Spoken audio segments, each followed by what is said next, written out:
listen up, Miles. And open your goddamn ears. Look around, what do you see? It's a wasteland. There are no more rules. People do whatever they want. It's complete chaos.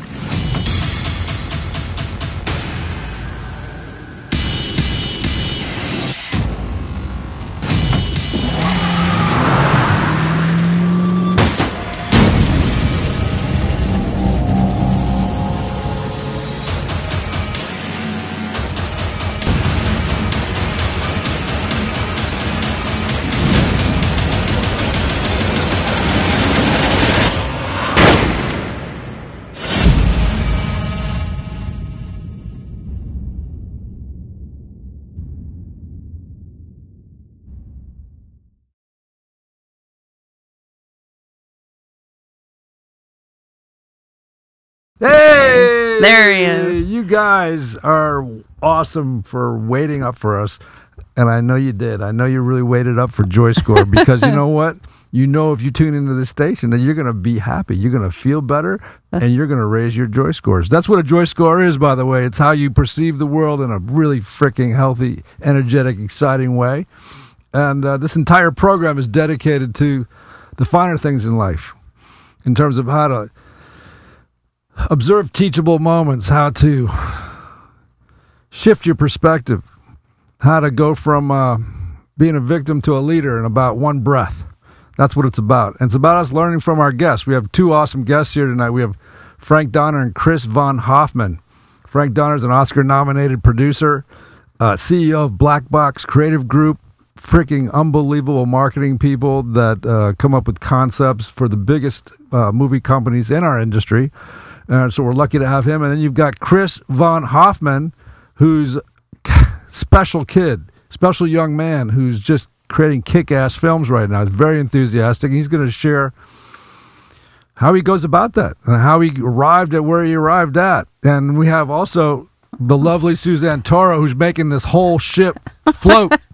Well, it was tugging along tonight, but thank goodness for Thomas back there. Big shout out to you for your calm, patient way. Thomas and Babette, just working through all the little glitches in the systems that happen. I'm right here, Thomas. I'm going to come right here in front and making it happen. So we got. I think we got to push through here a little bit. Let's rock and roll. Let's not forget about what Joy Score is. Let's reiterate the importance that Dr. Bob has brought to us. He's brought this show to us, and he's basing all of this on his need and his wish for a happier, healthier world.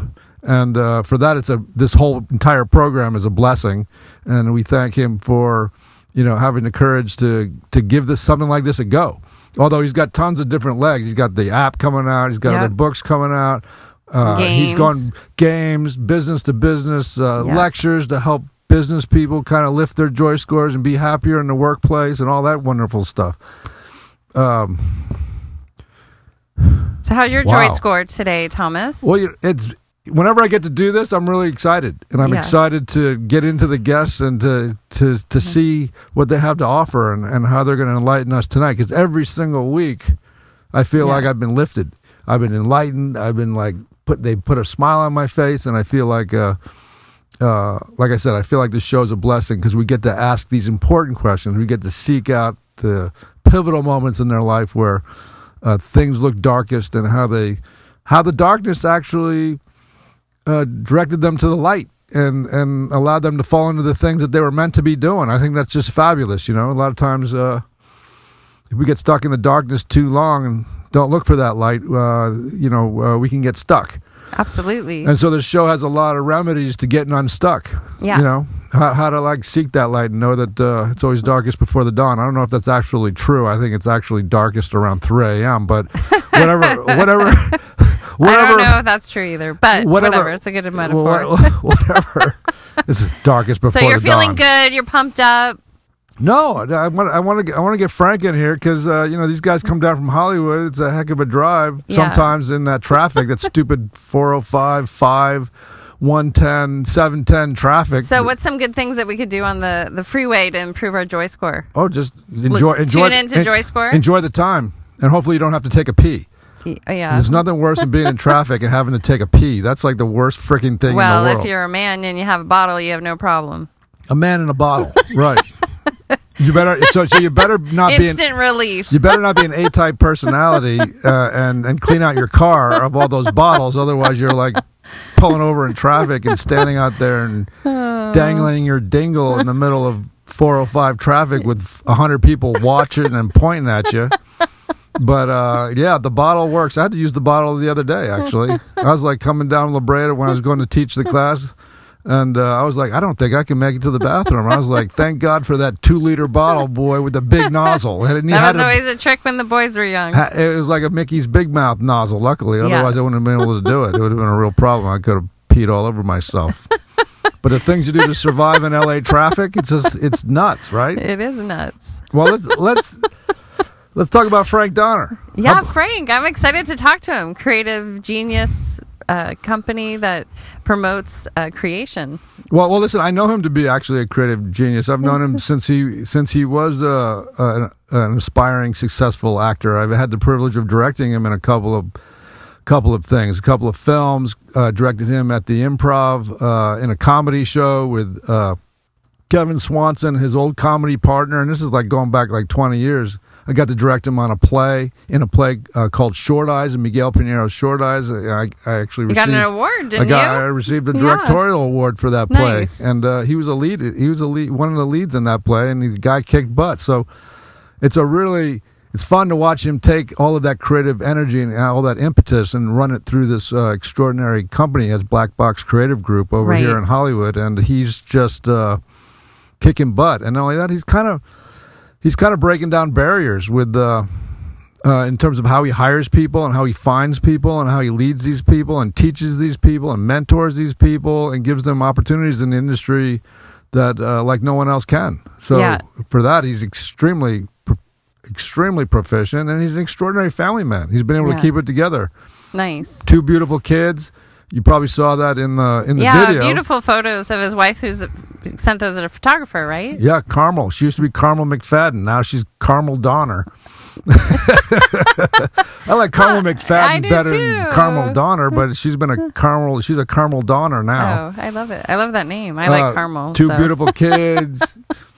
And how he manages to juggle all of that, and it's gonna be interesting to see where he wants to put his attention in terms of what he wants to share with us. So, hey Thomas, let's play just Frank's lead in, and then we'll get Frank in here. Okay, we'll get Frank in here, and he's gonna enlighten us. You got that going?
Front.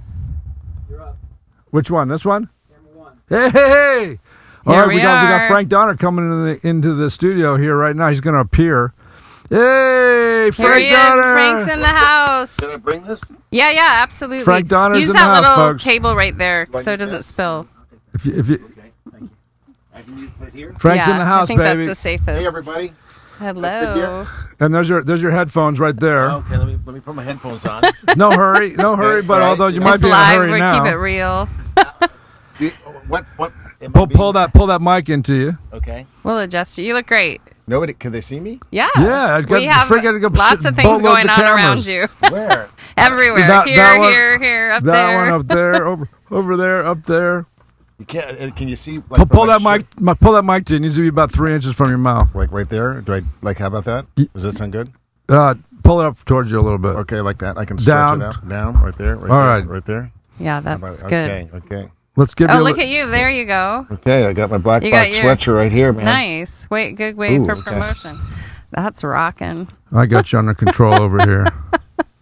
Look at there you go. Little That's promotion for over the team. here. That's for the team back in Hollywood. Yeah. Hold it up high and put it got to this get way. the camera on it. He's over Oh, here, okay, so okay. we'll show you. We'll get that later. We were talking about Black Box Creative Group before you came out. I was talking about how you've taken all of that creative impetus as a performing artist, as an actor, and my privilege of being able to work with you. But basically, keep that creative impetus going and taking it into your CEO work and into Black Box Entertainment. How about that? How about that for a transition? That's true, right? That is a transition. I don't even know what to think about boom. that. You're like, I always say, not me, but we. Yeah. Looks like you have a fun team there. Amazing. You don't team. sound like an actor when you say that. Yeah, you know what? I'm the actor is on all the time at some point. I don't think it ever goes away. He just changes his voice, but I'd like to climb back into him a bit more. I think that would be good. Tommy, you know how that is. Well, listen. What we were just talking about though is that you taking all of that super energy that you had as a comedian and the energy that you put into the theater work. And like I said, I had the privilege of working with you in that format as well.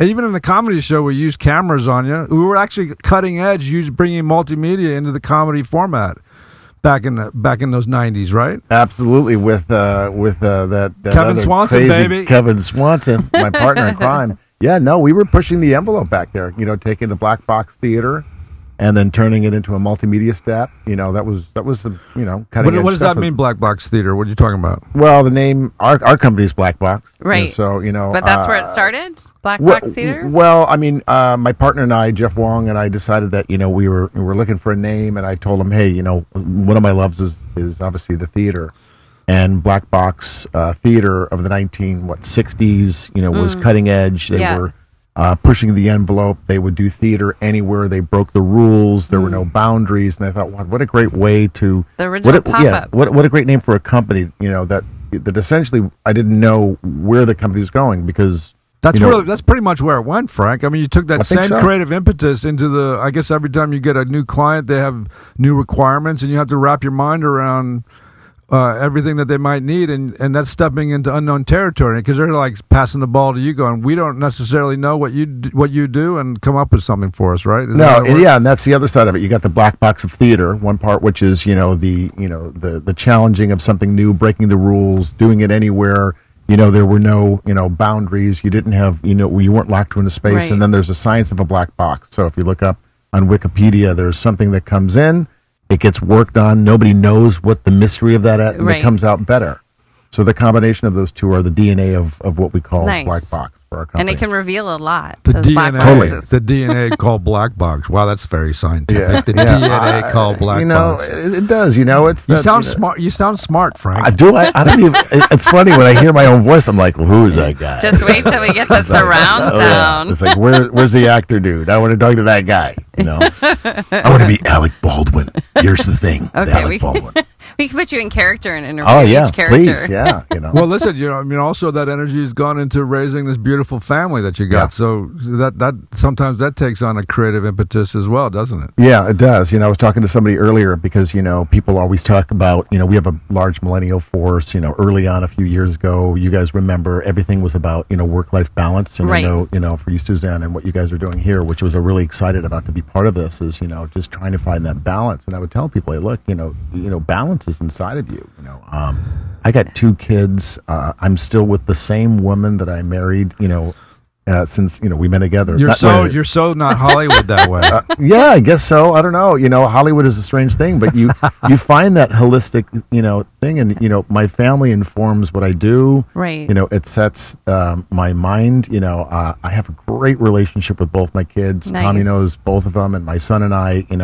We went on a surf voyage this summer, and he wrote this beautiful thing. He's an entrepreneur. He's doing mechanical and aerospace engineering at UCLA, but he also has the creative bent. Yep. And we just did this great trip, and then he wrote this thing on his Instagram, which was really just putting tears in my eyes. So it's what you guys do here, and it's that mindfulness practice and trying to find joy. My job is or what I do is it can be quite intense at times, and there's a lot of things going on, especially now. I was listening to something earlier.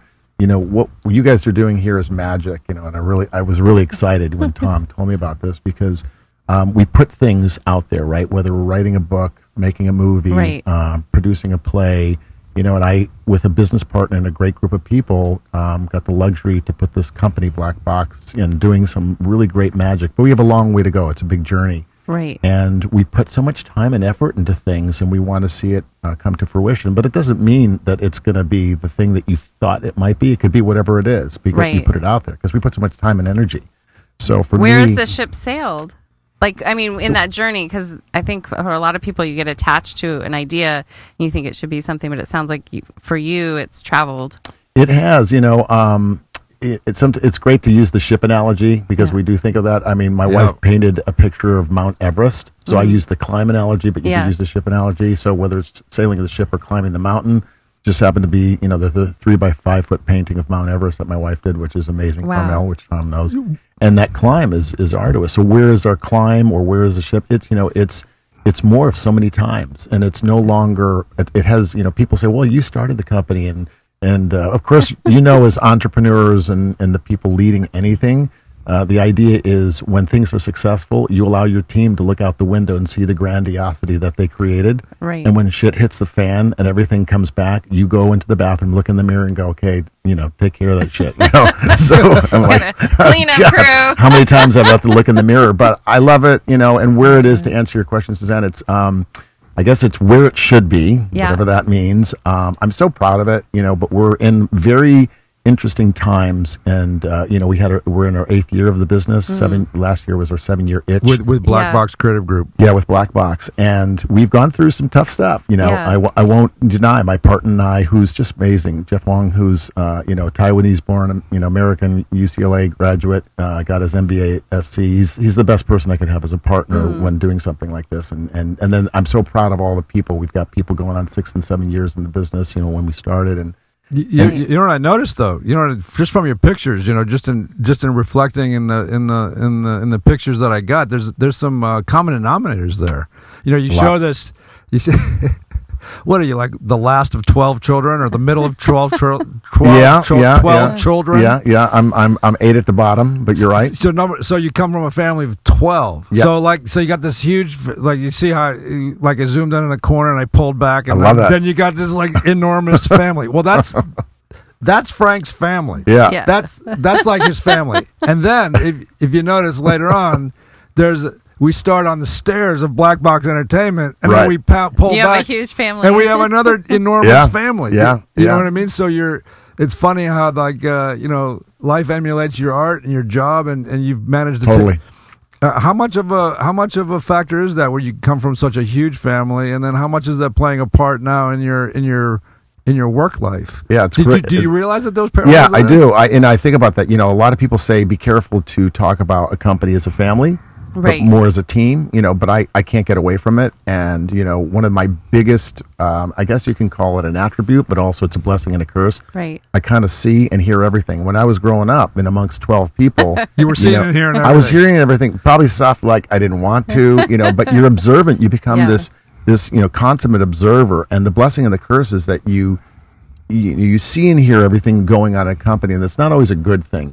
My business partner often wonders, like, what the, how did you know about that? I'm like, I have no idea, dude. It's like, he goes, and he's just walking through. It's like, I don't know how you knew about that. And some of it could be just sixth sense, and some of it could just be something I shouldn't I should just put aside. Right. But it is family, and I think everything informs us. We go out into the world, we are with our families, we come back, and then we do something with inside a context of a company and an artistic endeavor, and it explores it. So It you're also, right. Also keeps you aggressive too, because if you're number 8 of 12, you are fighting for mom's and dad's attention. Totally. That's I think Food. one of the You're America. fighting for food. Food is the right things. Totally.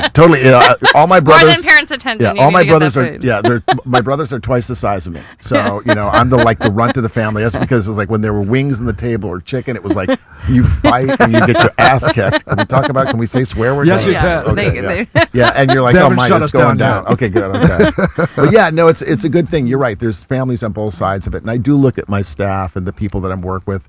I like to say instead of employees or things like that, it's team and talent. Yeah. Our talent. And I think it showed you a couple of articles. And what was cool about it is that we hire comedians do our copywriting. We have more comedians for some reason. They're great copywriters, short form, great context. One of them right now, Jeff, is doing stand up, in Pasadena, and just smart, super smart young Well, it guy. keeps those creative doors open. So Totally. he walks back in through your doors. Yeah. His mind's wide open and perceiving things from a particular place, and that probably brings a lot of light to your clientele, to your clients, Yeah. to your very powerful clients. Yeah. What? Just brag a little bit. So top 10 clients. You know what? Sony, DreamWorks, all of them. All of them. We work with every major studio, all the streaming companies, Netflix, Amazon, Hulu. But what's great is, we kind of call the company business to fan. When people ask us, we seem to, our hiring process is basically looking at people and just saying, who do you want to be in the world and what are you doing? Rather than, hey, this is your job. Who do you want to be in the world and what are you doing? Yeah. And what do you want to be doing? Okay, Frank. Who do you want to be in the world, and what are you doing? Let me see. I want to be Elon Musk going to Mars, but I don't want to be crazy. That. I know you good. I'm going to take the next flight.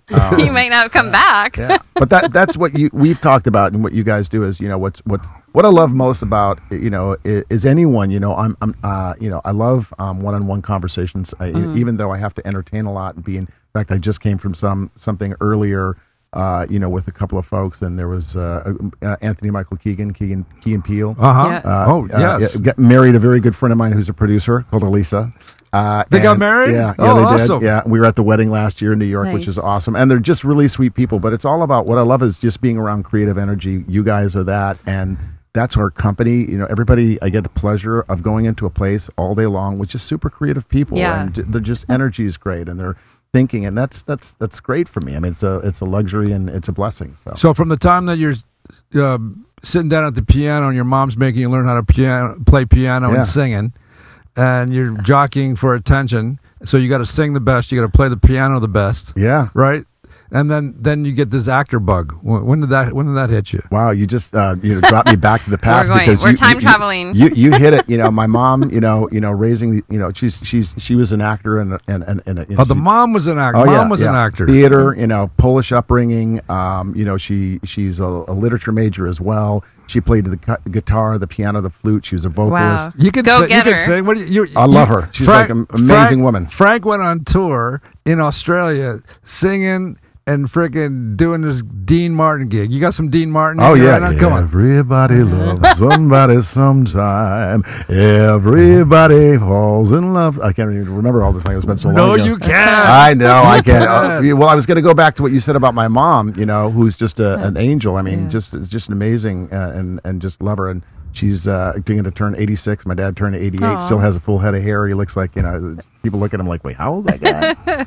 Well, what I love too is just to stay there because you're doing that, and then your daughter gets into the acting. She's got the and bug. you're sitting down with her, showing her how to play piano and sing. Totally. And now she's got the acting bug. Yeah, and she's far better than I am. But when you talked about my mom, no, dude, you're good. You're a great actor. Well, thank you. I can tell you, thank you from experience. So you were she's there. got, he has bragged about you. If she's got half the chutzpah you got, she's gonna break down. And listen, She's also, good. Here's the other great thing about you, Frank. You came to Hollywood, you stayed in Hollywood, and you're making it in Hollywood. I mean, that's a win-win, buddy. Yeah, thank you. And now you're influencing and leading all sorts of other people into their dream careers here in Hollywood. It's hard to make it here. It's hard to make it here, and it's hard to make it in New York. So, so you're succeeding on all those levels. But how's the daughter taking it? I mean, you didn't ruin her by How old forcing is it she? on her, did you? She's 17. She just she's just a knockout. I mean, when I look at her sometimes, it's great, as a parent or anybody watching your child grow up, and I think Tom, was kind of mentioning, I didn't push her into it. I didn't steer. I mean, I actually would kind of like steer her away from it, Right? Because as you pointed out, it's not an easy life. People don't really. It seems fun, but she's been doing it since she's 6, and she's right now getting ready to apply to a lot of great universities with some Nice. really good I programs. saw her with a picture with Meryl Streep. Yeah, she. I got her in to meet Meryl Streep, and The it was, best of all time. yeah, best. So it was a nice kind of connection for her. The goat of acting. Totally, she's got it. Greatest of all She's got time. it. Did But there- she like it? Oh, she loves it. But there's something when a parent watches her, and she did, Once Upon a Mattress, Prince of the Pea, Yeah. and Carol Burnett did it and made it.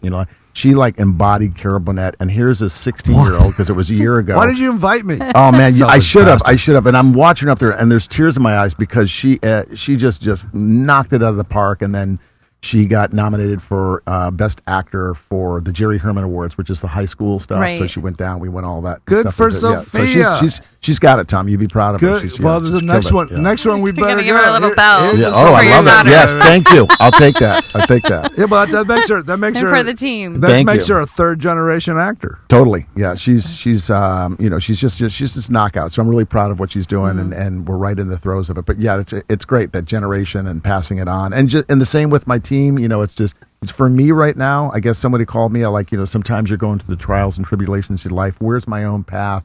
All the things that you want to do. No regrets, but just going, okay, what's the next evolution Right. for me? And someone said, you're kind of that elder statesman. You take a step back, and just enjoy your process. You're that sort of Indian chieftain. Let them do their thing. And for me right now, it's just seeing people just explore their possibilities, and that's what I get a kick out of. The mentorship. The mentoring Yeah. is just like, it's golden. It's like, I tell my staff all the time, it's like, and they know I'm emotional. I'll sit in meetings, man, and I'll start weeping. And then my wife says, well, it could be hormonal. Kind of hit that mark. And I'm like, what are you talking about? And the other thing is, she called me Fat Frank in Vienna. I'm like, Oh what? no! You don't look fat. Thank you. What's that shot? Show him that shot, man. Yeah, that was Frank going like this. Yeah. and Were you just having too much fun in Vienna? Too many And that schnitzels and Yeah. beers, And that handsome stud next to you is Yeah. your son. My God, that guy blossomed into like Prince Charming. I mean, what a Yeah, beautiful what a beautiful guy he's turned into. Intelligent. He's also taken some of the industry, right? He's getting in the editing. Yeah. He's at UCLA pushing the boundaries Yeah. there. I mean, he's probably like a freaking. Well, you said engineering, so Yeah. he might get you to Mars. Yeah. You know what? He was going to go that way. Mechanical and aerospace engineering. He thought about working, at Yeah. SpaceX, and I took him to SpaceX because we have some friends there a couple of years ago, and he was blown by it. But he's got the other side, behind the camera. He's enriched by, he can code, and he's got the brains for it. He's kind of got my wife, who's got the exceptional intelligence, and she's got the, She's got an eye too. Yeah, she's a incredible. photographer. Oh, She's a photographer, freaking architect. designs purses, Could be- dresses. I mean, she's the Nice. Martha Stewart of Australia. Martha that's Stewart, yeah. forget that. She's Oh, yeah, like okay. Miss freaking Australia, Martha Stewart. Totally.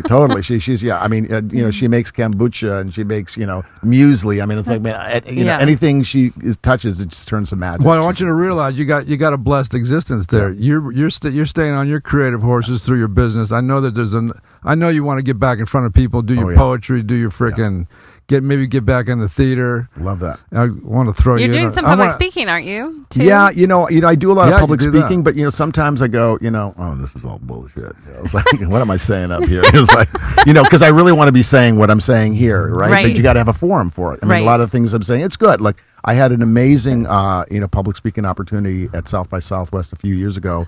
And it was diversity in the workplace, where I was really passionate about, and it got tons of great reviews, and that's when I felt like I was in my element, because I was talking about my team, and I was talking Right. about what fuels Black Box creative processes, this diverse group. We have every age, ethnicity, sexual orientation. It was the year when the Obamas flew into South by Southwest, so there was something in the air and Right. magic, which we need a lot more of. Absolutely. And so for me, that's what excites me. So I would love to be doing more of something that centers around, the Thought leader and innovation. Yeah, It sounds yeah, like. but it seems like you like, if you look at all the creative steps, Yeah. and especially, I mean, the job that you have is awesome, no doubt. Yep. But no doubt, it's a high stress job. You're responsible yeah. for 35 people. You Yeah. got several thousand square feet you got to Yep. pay for every month. You got to keep your head above board. I mean, how are you? What tools do you use to keep your head on your shoulders when it seems like things are getting challenging? How are you managing that? So I'm asking you a rhetorical question because it seems like you would have to return to your creative roots to sort of gain perspective on all that chaos. I don't know. I'm just putting it out there. That's great, Tommy. I mean, I really like you said, because this has probably been, the last couple of years have been, ultimately very challenging, because it's a changing world, changing dynamics. And I'm glad you brought it up, because, every leader, doesn't matter how many people that you have or employ, the stresses are the same in varying degrees.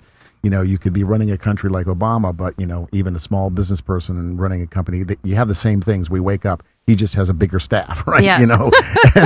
And to your point, I absolutely have to go to the creative roots, and I have to, kind of look at what are other people doing. And I'm a lifelong learner. I love talking to people and figuring out what they do. And I love podcasts like this to be able to go, what are other people doing? So right. Mindfulness practice has been really important to me. Like how do you when you say mindfulness practice to the audience that's watching, that's pretty much what this platform is about. Yeah. And when you say mindfulness practice, what is that to you? Well, to me, and that's why I was so excited to come on here, is because what you guys are doing is very important, and the messages that people need, because there's so many people that go through life that, especially when they say there's two prongs or two ways of looking at CEOs, no matter what size the company is.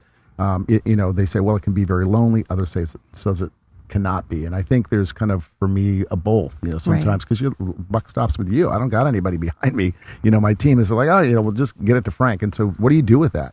So mindfully, what do you do with it when it comes to you and you can't sleep at night and you have anxiety, and making sure the payroll's there? And like you said, we have big spaces and the clients are serviced, and you got an employee issue or a challenge or whatever, you got to find that. So I guess for me, mindfulness is a holistic look at everything. I got to be out there. I have to exercise. I have to get rid of. That's right, buddy. You started running up mountains, dude. Yeah, I did. Competitively, you started running up mountains. So I guess that's sort of how you get things back to zero and get reconnected to body, mind, spirit on those jogs and those workout runs. And certainly a race or a competition keeps that masculine edge going on, because you want to be at the top of the mountain first to see how you're doing and see how you're.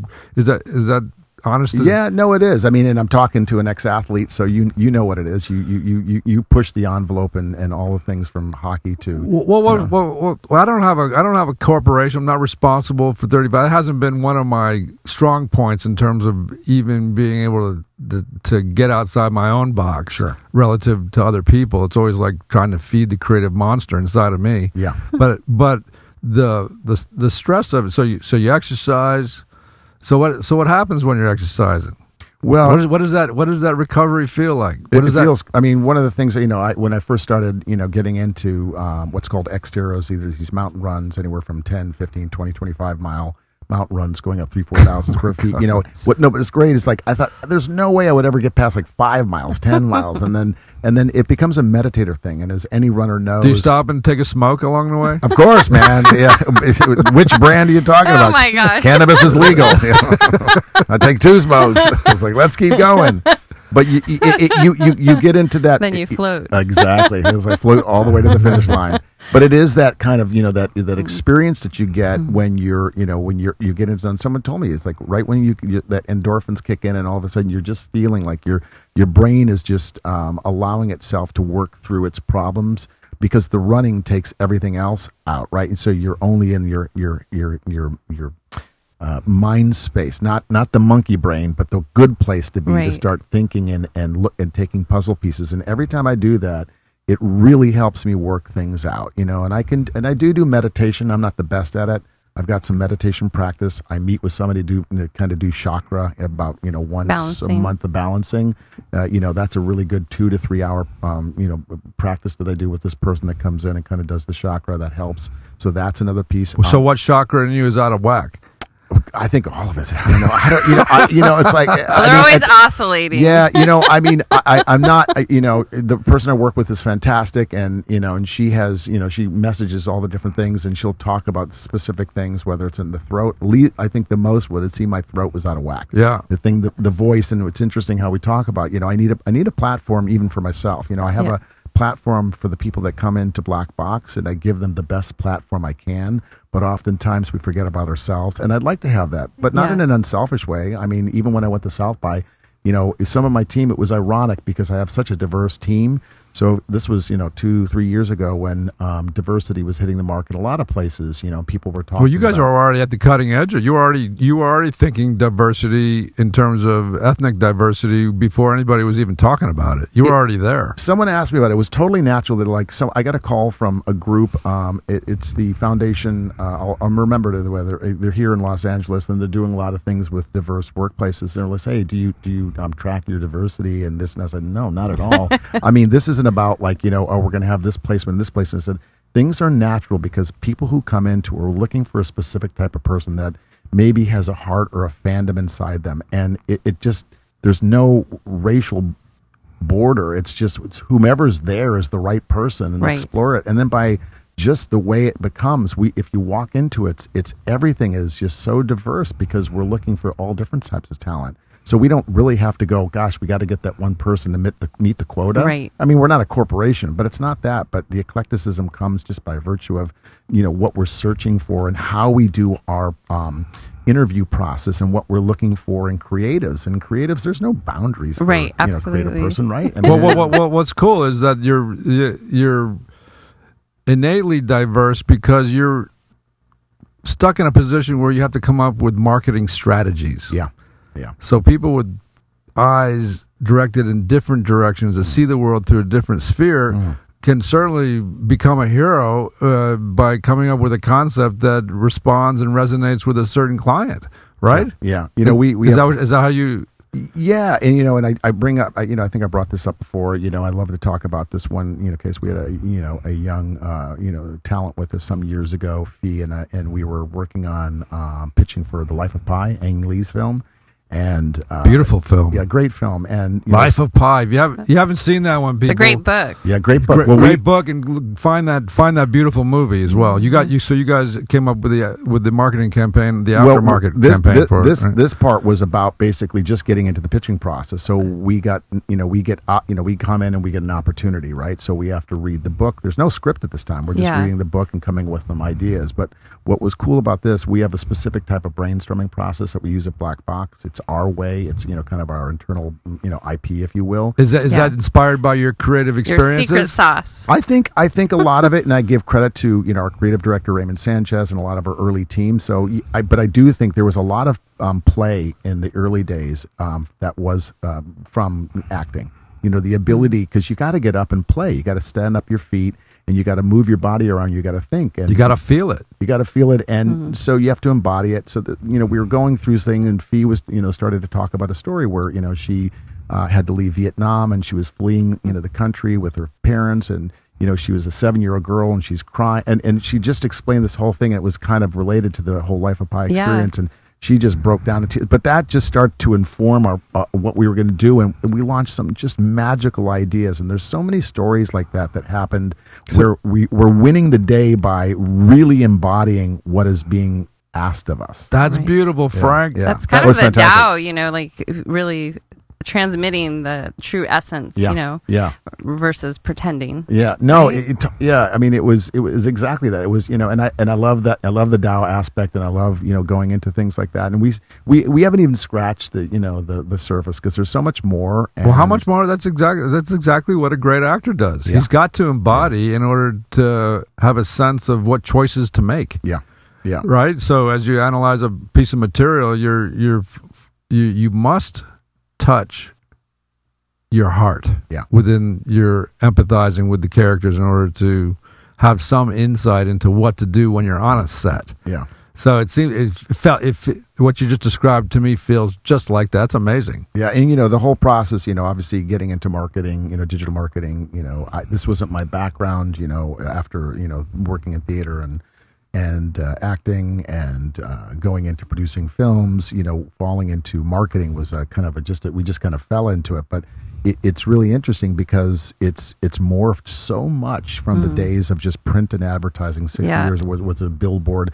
But really, you get some of the most creative people, and I think we've just started to explore something even greater because you're using technology, and all of our ideas. If we're doing a 360 campaign, we're incorporating virtual reality ideas, artificial intelligence with bots, augmented reality, experiential. So it's a magical playground that even if you're just doing one, say you're producing a film, marketing allows you to go so deep, within even before there's.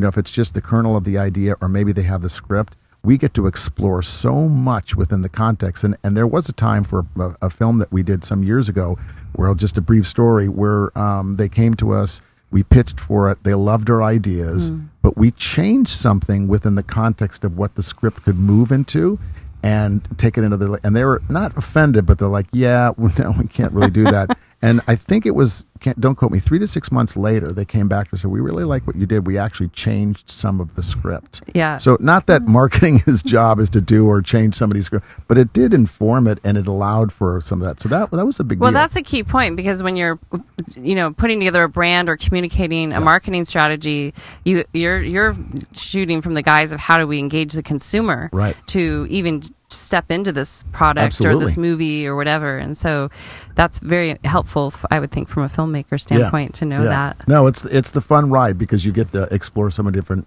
things. And I think we're still at the very, there's still so much more that can be done in this space. And if you can share with the listeners, because, everyone's kind of they're marketing their own, my friend from New Zealand would say everyone's has their own little sitcom on these little devices. If you can share a little bit of some innovative ways that you see in the market trend of changing how we're marketing ourselves, our products, our companies, even creative industry, because I know there's a lot of people like our next guest that, have a movie, have to get it out there and look for different ways than just maybe the obvious. It's a great thing. I really, I guess it's like everything, in many ways is, we're allowed so much more, whether, you're, back in the day as a theater actor, right? We didn't have any of the social media. We didn't have the phones. So, Tommy knows this, we were putting up, a two-man show. Yeah, it was posters and, faxing somebody, and maybe you get 5 people, But now creatives and marketers. You never had 5 people when I was directing that. That's right. We didn't. We were always full house. Thank you very much. But, it's a good question because I think it's really important for anyone, whether it's an influencer that's trying to get their message out or a filmmaker, anyone, or, even last night I was at an event, downtown at hockey. I watched a hockey game, was invited to it, and I was talking to a bunch of entrepreneurs, and they have a product, and I said, getting your product out there is really important, and I think people miss a lot of things, the branding exercise, whether it's just from the initial stage of just your logo, your design, and just small tweaks that can be made, how you're presenting a website, and now things are even moving. Is a website really needed? How? So there's so much that I could go into, and I don't want to ramble and get off track. But this is really actually if you think about the audience and you being an absolute expert in this particular field, it's extremely valuable for us to. It's not just branding a product or a logo. Basically, the social media has allowed us to brand ourselves. That's the key, and I think people miss the mark on that. What I often say is, what our company's done oftentimes with, whether it's an individual, a brand, we always come at it with a partnership thought process. We're lucky to have our BLKBX logo up against some of the biggest powerhouses, whether it's a Marvel or a DC, or a Rovio or a gaming company, it's wonderful. So I'm always telling people to associate themselves with something powerful because you're going to put your film out there or I'm putting my website up. I've got this material. I'm going to push it out on social media. But what are you connected to, and how is your brand related to something else? And I think it's really important, and we've always done that. Here we are, a digital marketing company. That's what we're doing here at JoyScore. We're trying to align ourselves with Black Box Creative That's what I love. Brand, baby. But that's so big. It's like people, sometimes I would bring to the table and say, hey, we have this opportunity. We had one of our social media talent come to us and said, hey, Black Box, we're doing all this stuff in theatrical or television and streaming. It's like, would we ever want to do race cars? And I'm like, racing? And like, we don't know that much about racing. Yeah. Well, what do you think? And I asked the young guy, and he goes, well, I'm a big fan of Formula One and IndyCar. I'm like, hey, it sounds good. Well, what do you got? He goes, well, I've got a relationship with this race car driver named Alexander Rossi. Yeah. And I've seen him race. yeah, and I'm like, cool, let's do it. And what was great is we met Alexander, we started working with him it was probably 6 months prior to him winning the youngest race car driver to win the IndyCar 500. Yeah. And then he also raced for Formula One and building a relationship, and we're friends now and doing some great work. And then all of a sudden, working with his father, Peter, who manages Alexander, and he races for the Andretti racing team. And we're sitting there, and he goes, hey, we're going to pop, the Black Box brand on his car. And I'm like, what? Yeah. And then I don't know if it was you or someone come up and say, hey, I was watching the race. Is that you guys' logo? I'm like, yeah. I'm like, yeah. And that's, and that's what people should look out for. It's when like, you have those opportunities. yeah, look at that. And there's a wonderful synergy, and you're bringing your brand to another powerful brand, and you're not doing it because you're trying to just do it falsely. It naturally happened. And so there's a wonderful connection, and that's power. Right. So it's beyond just the website and pushing out in social media. So that's one thing I would make sure is always to try to find a connection with something else that is maybe bigger than you are. Right. And what about those win-for-win experiences? Because now with a lot of exchange not always being in monetary, just like that example you got, maybe free advertising. Yeah, totally. Do you see a lot of those trends happening where there's value-add partnerships? Yeah, a lot more. I think that's, we've seen that, even more and more. And, the value add. So when you're saying that, I just want to be clear. Give me, Well, I used to work with the Black Eyed Peas. Okay. So when we would do certain promos, and like with the Department of Tourism in the Philippines and then MTV Asia, we'd make it a win-win for everyone. Got so it. it wasn't like everyone had to bring cash to the table. Yes. Like they had resources, we had resources, they had resources, Yeah. and could put something on that maybe would go for a lot bigger budget. Yeah. Then, if one person had to foot the bill. Yeah, you know what? I've seen that more and more, and that's great, Suzanne, because, I've, it used to be the day, you guys know, as filmmakers, it was like, quite a few years ago, it's like, hey, we're going to put this product placement in there, we're going to get a couple extra bucks, Right. Apple's going to allow us to use their computers, but they're going to give us no money. I don't know, how are we going to use that?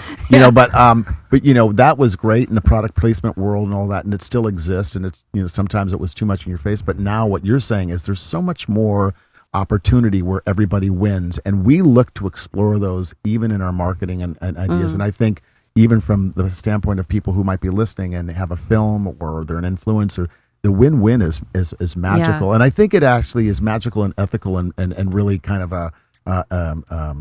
the right way to do things, because you want that. You want everybody to kind of rise to the occasion, and then we're looking for that all the time in all of our branding exercises. So Tom, I'm sure sometimes occasionally either you or somebody coming to you will have a lot of concerns and be fear-based, and they'll be wondering, how are you going to do this? You going to take advantage of us? How do you? Not only that, how do you manage fear in yourself, and then how do you take that out of a client? Wow, that's good. Somebody gave you a book, for anybody who's out there, it's really good, who explored different things called Win Without Pitching. I'm going to do Win Without Pitching. Yeah, I'm going to do a shout out to a friend of mine who's got an amazing company. His name is Chris Doe. He's got a company called Future. Drop the E, and that's what you spell it. But he gave me the book Win Without Pitching. And basically, it's almost like pulling the fear out. It's like, we have to pitch in our business, and oftentimes it becomes very expensive. We go in and we got to put, time, energy, and resources, and it can total, some big bucks, but you want to go after the campaign.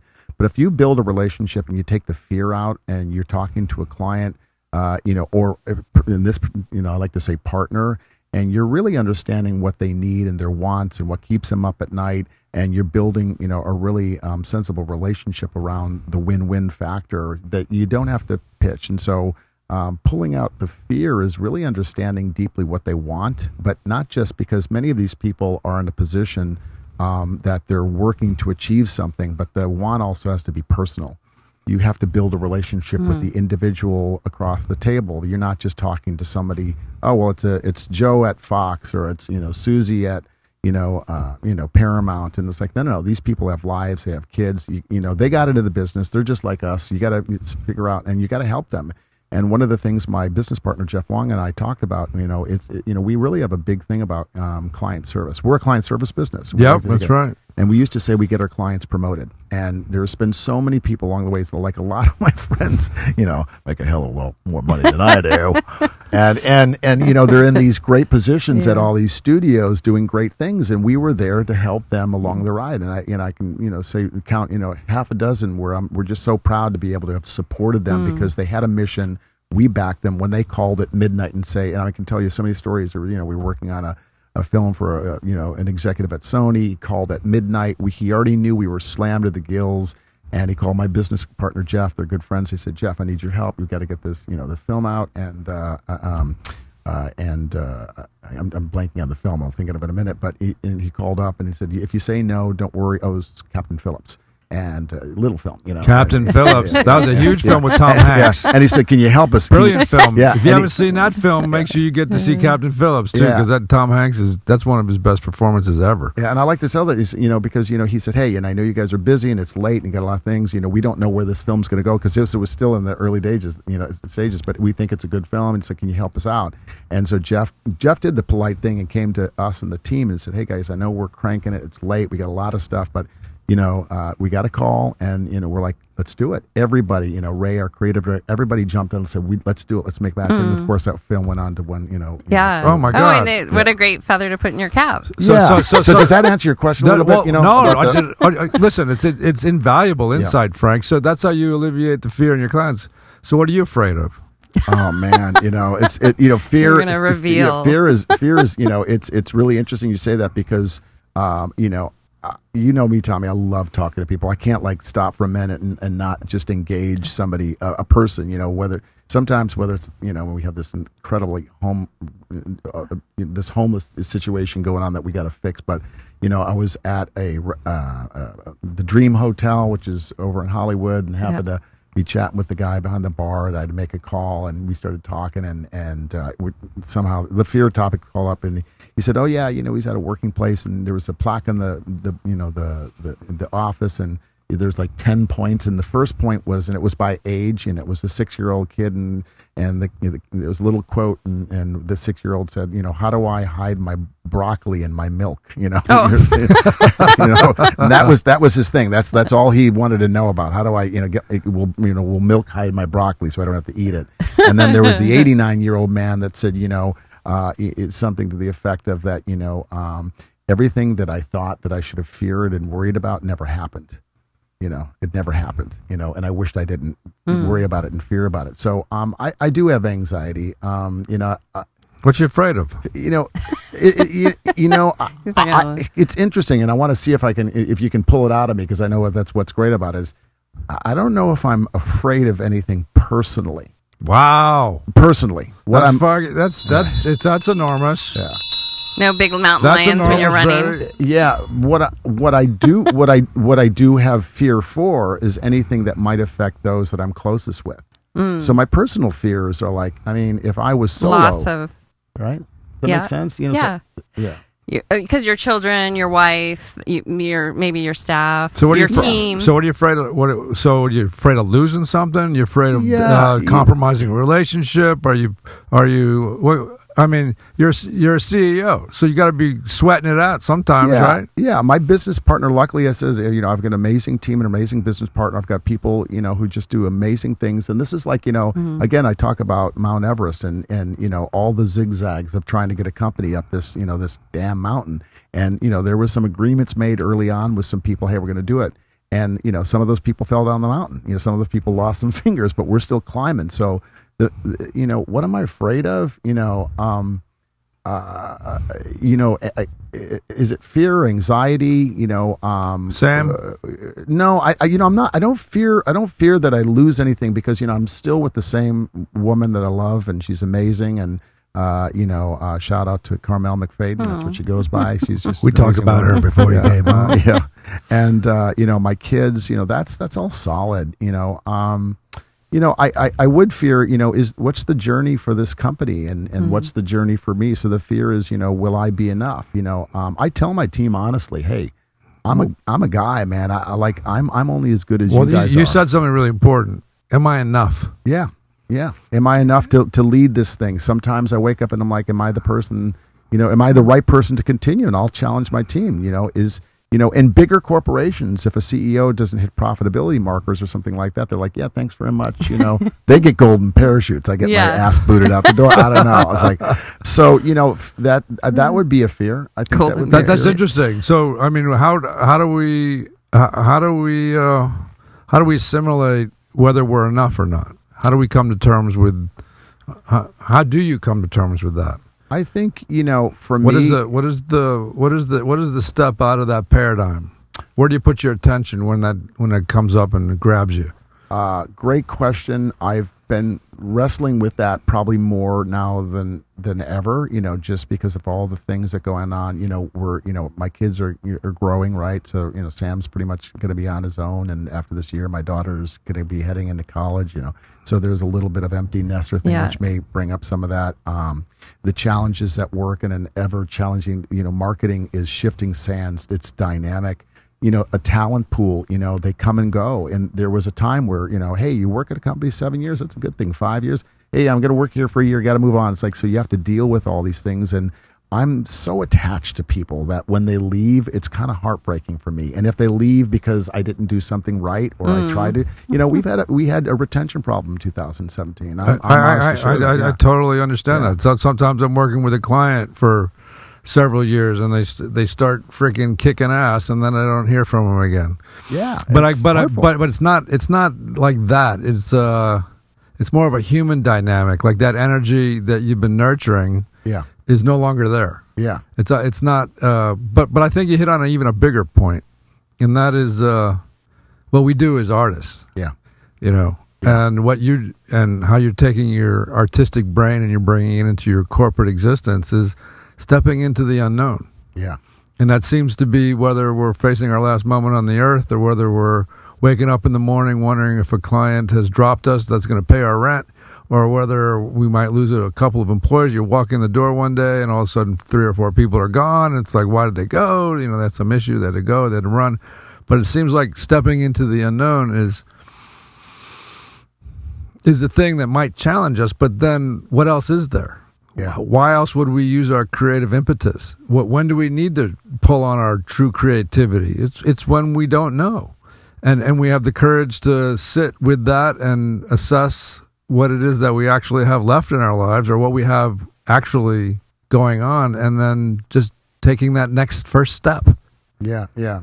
Is it a juxtaposition of two things, though? Stepping into the unknown and then bringing critical thinking and objectivity in at the same time, where you're like using both that creative force of energy but examining all sides. So like being a CEO going, okay, I'm not meeting the mark here. You're just objectively looking at it and saying, okay, how can I dance around this differently? Because we can all evolve for sure. It's the place where we evolve are those moments where we're asked to boldly, courageously figure it out.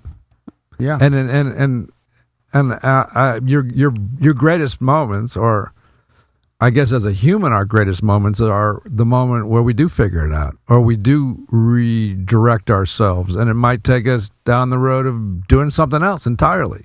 It may take us to another part of the world. It may make us reevaluate where we're living, sell our house, buy a business, start another company, pursue a long-lost dream that for some reason right now is available because that other opportunity is not there.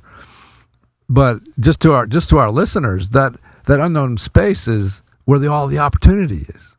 It's like where the rasa is. It's where the juice of life is. It's like where you lost one person and all of a sudden somebody else walks in the door and you see the light in them, and that light was a hell of a lot brighter than the person that walked out the door. And it's like all of a sudden they're bringing new juice to you, and all of a sudden now you're all off into another path and providing other opportunities for people that you never imagined because you had the courage to not shut down or not look back or not give up or not quit or something else. And now the world has another whole series of opportunities to offer you. Yeah. You know, that's great, Tommy. That's and you're right on both sides. One, it is being a lifelong learner.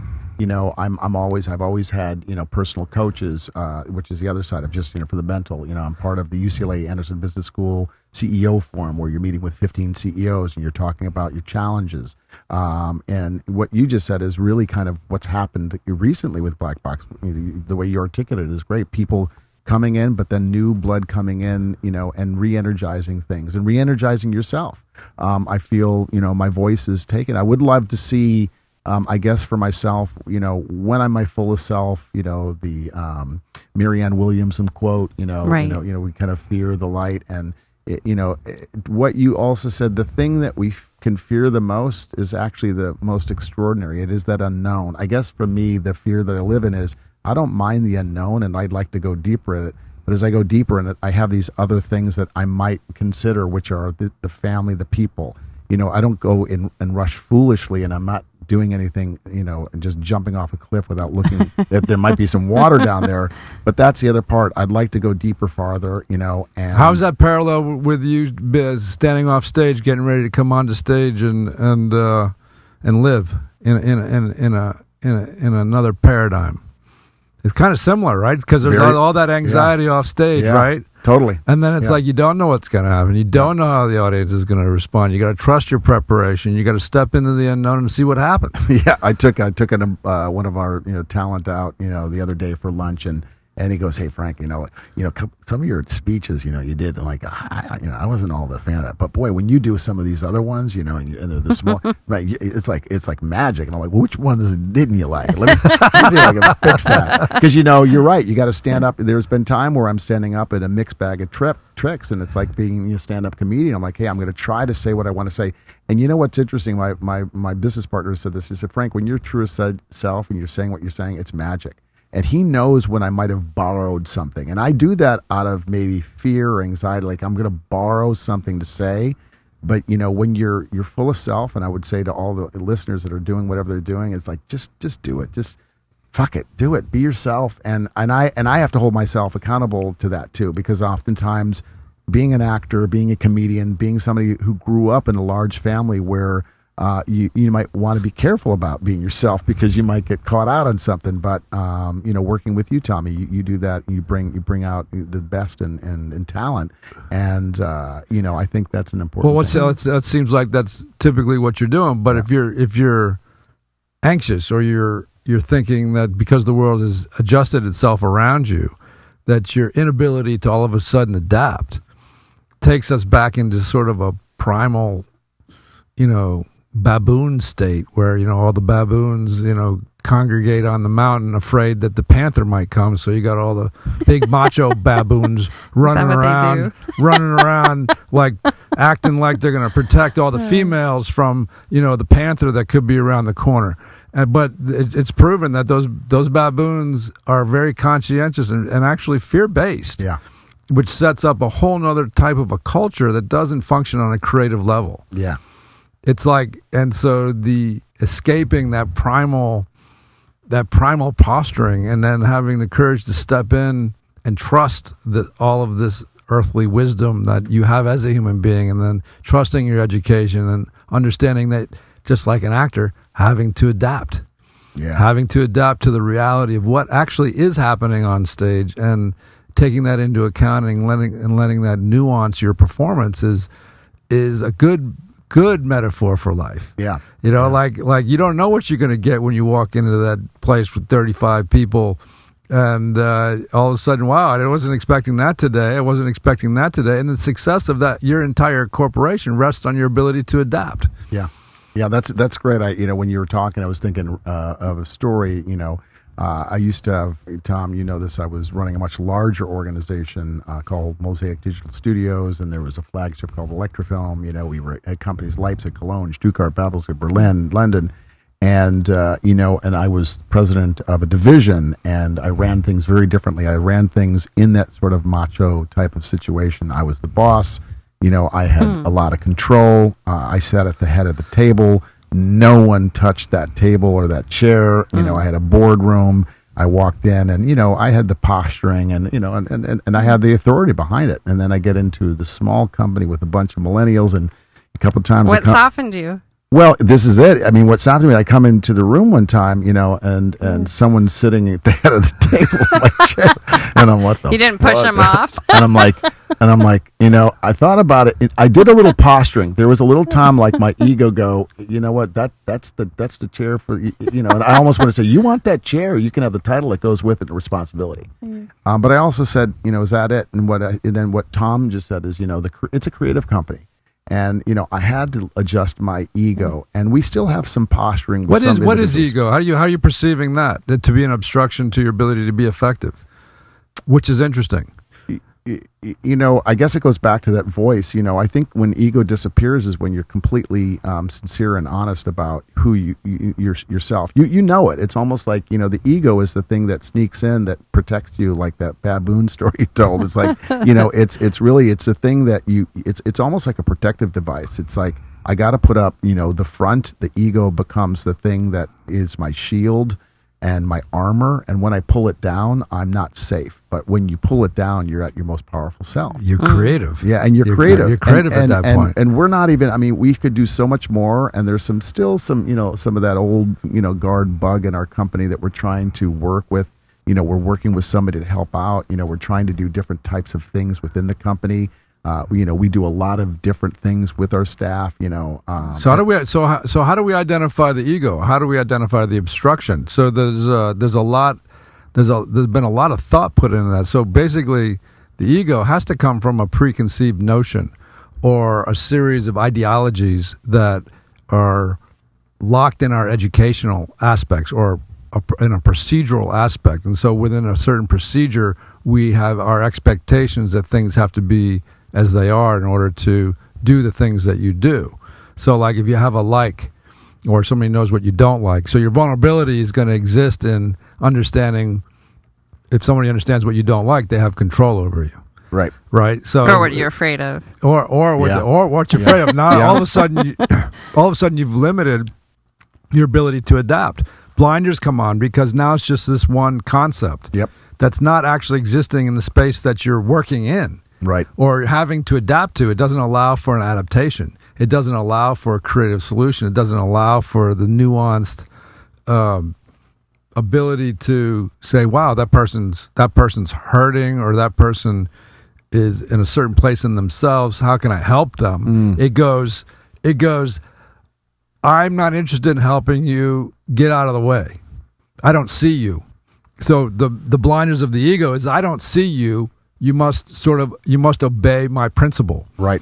And that's where the ego comes up. And we've had many people. We've had athletes come in. We have boxers come in. Like we had Malcolm the Punisher McAllister come in. Nice. And he's talking about, when he's most vulnerable in the ring. And he says, I'm most vulnerable in the ring when I get mad. When I get mad, there's a good chance I'm going to get knocked out because I'm not really going to be able to adapt to what's coming at me. Yeah. And for a CEO, that probably holds true. I think it's the same. Yeah. Especially in your creative, it's just not like you got a bunch of button pushers or paper pushers that have a certain amount of responsibility. They got to get through a certain amount of paperwork per day. And if they get through that and then whatever is on their desk, they finish. It's, wow, how are we as a team going to stay out of our own way? Yeah. And see the opportunities that all of us are bringing. That's freaking.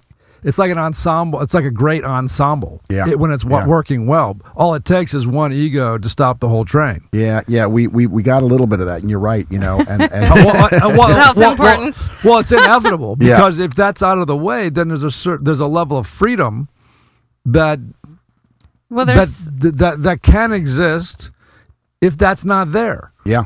Right. But there's always a little bit of ego in the creative field because it's very personal.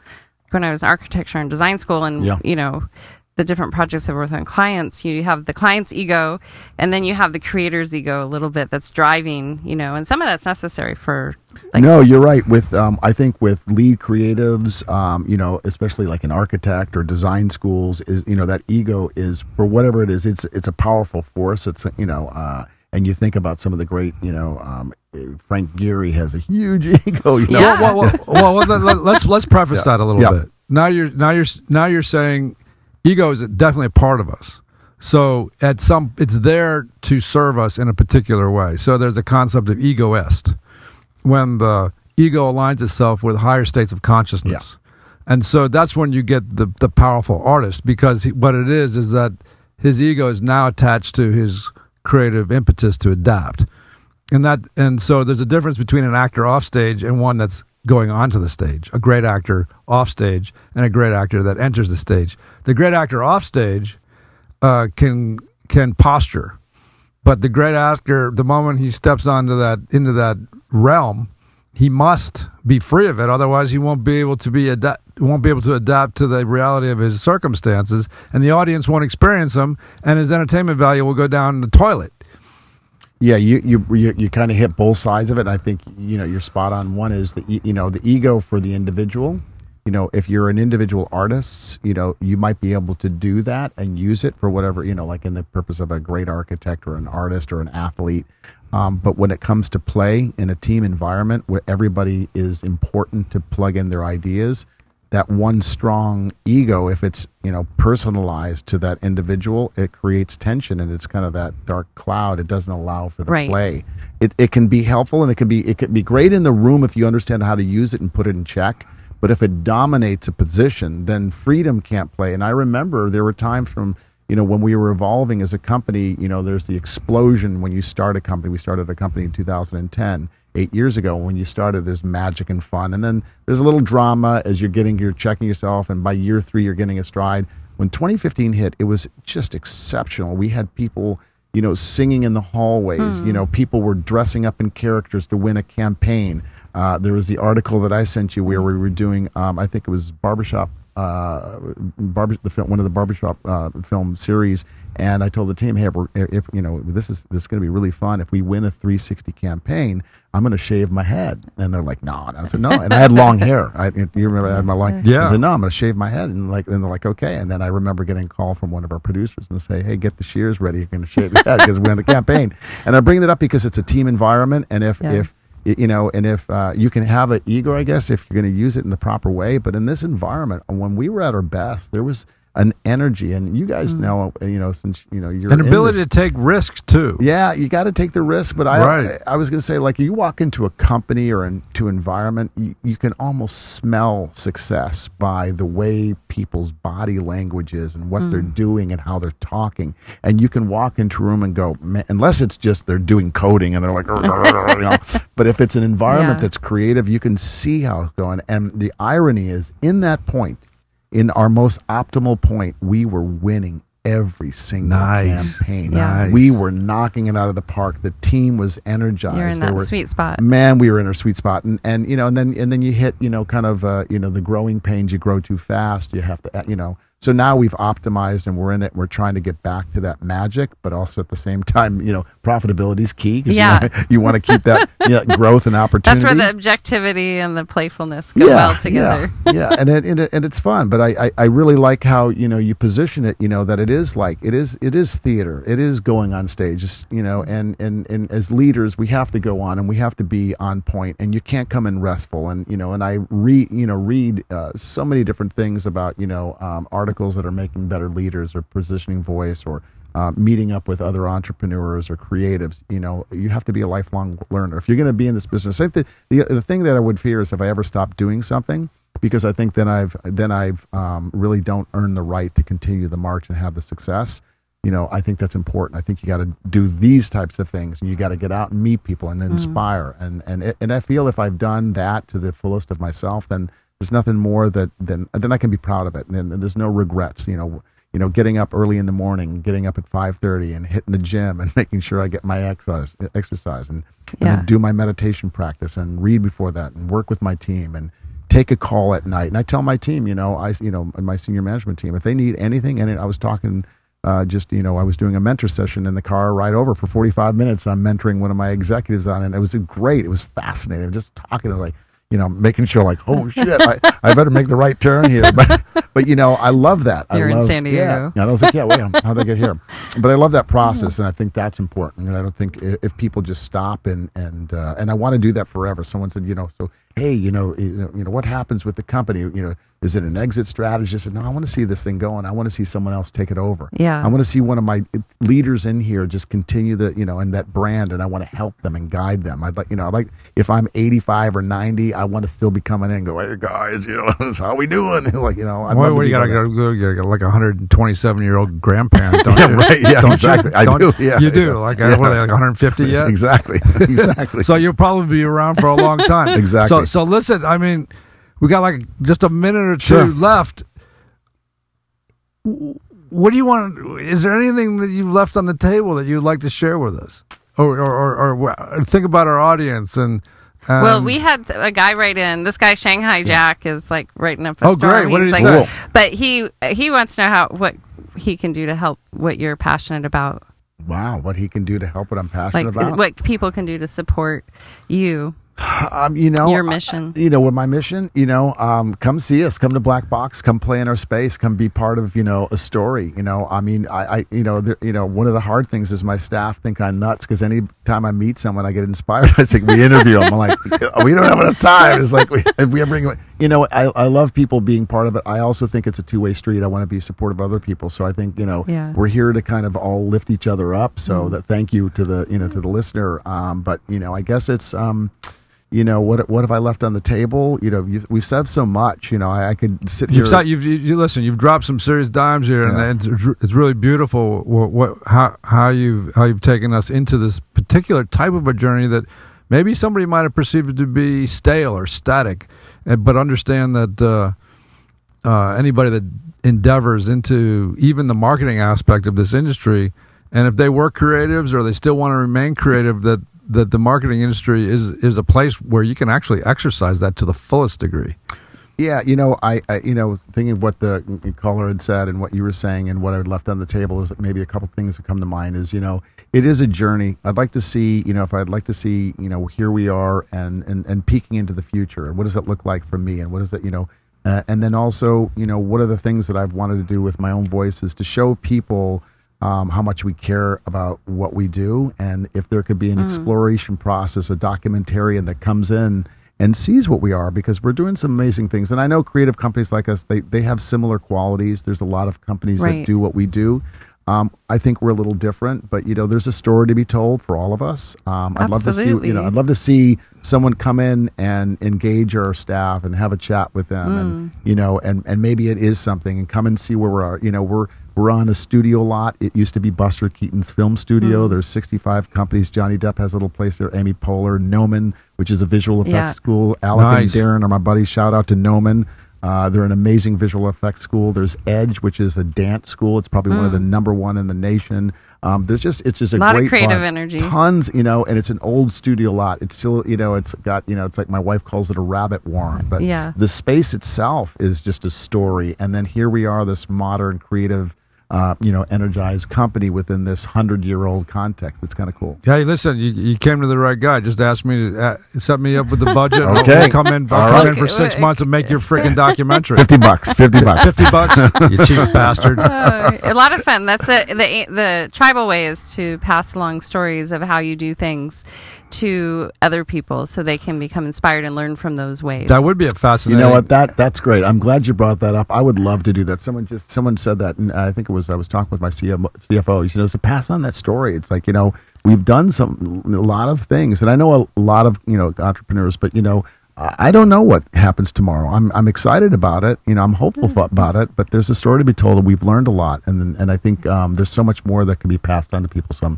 I'm glad you brought that up, because I think that's the greatest gift, whether it's passing on something. Frank Donner, you're a gift, my brother. You're a gift, and you've been a gift to JoyScore, and we're honored to have you come in. If you have anything else you want to share later on down the road, big projects, or you have like the most enlightened epiphany ever, and you feel like you want a little platform to put it out on, but you have your own marketing company, you could just put it out there. But you could also come back and love to, Tom. share any of your gifts with us, and our audience has been privileged to have you. Hey, this has been JoyScore, people. We got started a little late. That was Frank Donner, freaking Black Creative Box genius. Creative group. artist, Visionary. become CEO, Oscar-nominated producer, and he's graced us with his presence and tons of words of wisdom. And if you want to take a look at Frank's interview, you can just go to @JoyScore, and you can watch this thing on your own accord. And it's at JoyScore. We have all sorts of wonderful, inspirational stories going on with guys like Frank. And so Thomas. Go to Chris's video number 3. Chris Von Hoffmann is coming up next, folks.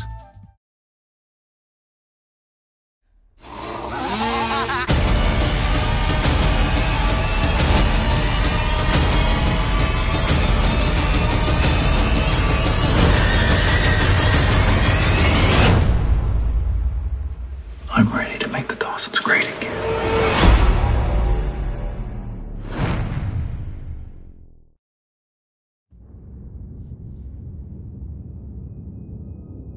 Listen up, Miles. And open your goddamn ears. Look around, what do you see? It's a wasteland. There are no more rules. People do whatever they want. It's complete chaos.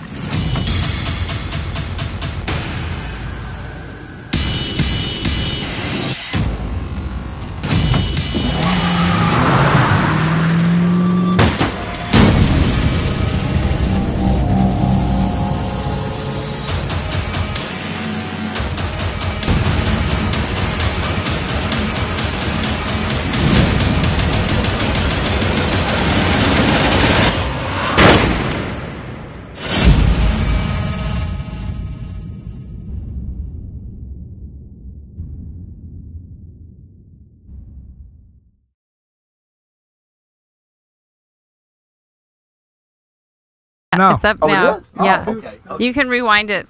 Wow. Oh, Hey, we're back on, Okay, baby. We're back Ciao. on to JoyScore. We got Chris all right. Von. Send Chris through. We got Chris Von Hoffmann, indie filmmaker, who's been very patient with us this evening because of our little setback, our little electronical glitch with all of this wonderful electronic equipment. That stuff happens. Glitch in a matrix. What are That was beautiful. It was a lot of fun. How about those the words of Yeah. wisdom? Yeah. Very inspiring, and I love seeing a person that's committed to their own evolution, and at the same time, like working with what he's built. So Extremely loyal. Yeah. You know, you get a sense of that he's taken on a huge responsibility of taking on the family, taking on the corporate existence, Yeah. taking on Hollywood, trying to stay vital, staying connected to his humanity, and trying to bring that into his job every day. That's a huge accomplishment in itself. That's someone walking balance between mind, body, spirit, and heart, I think. Mind, body, spirit, heart, and Yeah. family, and Yeah. and job, and all of that wonderful stuff.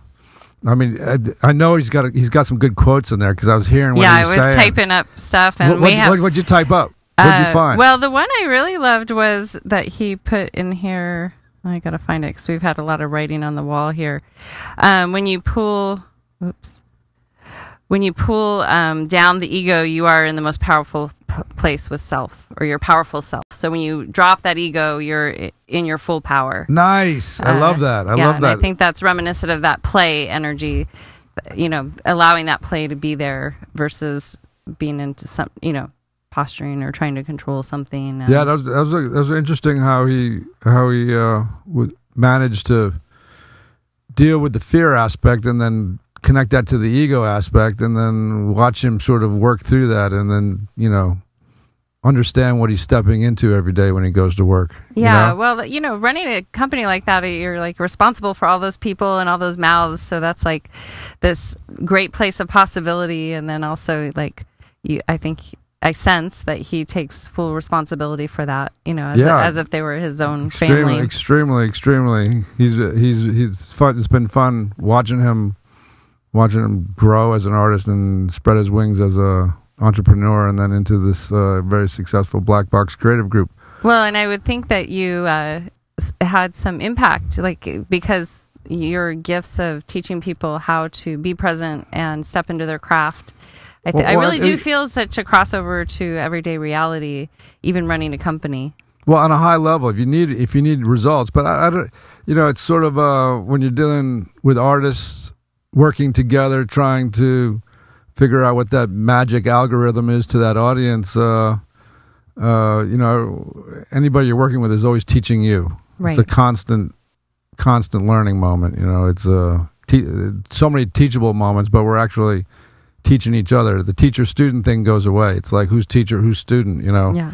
Whoever we're watching in their work is teaching us, and when we have the opportunity to throw in our 2 cents worth, then we're teaching. So it's Frank. It's always been like that. Nice. Watching him do his thing. Where's Chris? Thomas, do you mind grabbing Chris? You can just leave us like that. We're on a split screen, so we can keep chatting it up. No, but it's you should go over there. It's check out the studio. They've got like it would be fun all to check sorts it out. They got they've got like a. We could just do a little JoyScore drop in. We could do a little thing like we do with the ice cream parlor. Go in there and interview some people. Check them out. It's a fascinating space. He's got all these little creative places where the people do have their little think tanks, and they have the places where they actually create I love material. places like that. It reminds me of college. It's just so much fun to be in those spaces. A love lot it, of fun. Well, yeah, we finally got the man awaiting. Yes. You have been the most amazing. Oh no, it's great. I love your attitude. How is that? You might need to squish him down. Can you hear us? Yeah. Does that sound too soundy? It's a bit loud. I mean, yeah. Just a tweak a little lower. It's all right. Okay, we got it. Okay, give me a little sound test. Hey. How's that, better? Yeah, it's fine. Is it going down? Yeah, a little bit, yeah. How about that? No, it's good. The man sensitive. We have chrisvonhoffmann in the studio, freaking talented young filmmaker.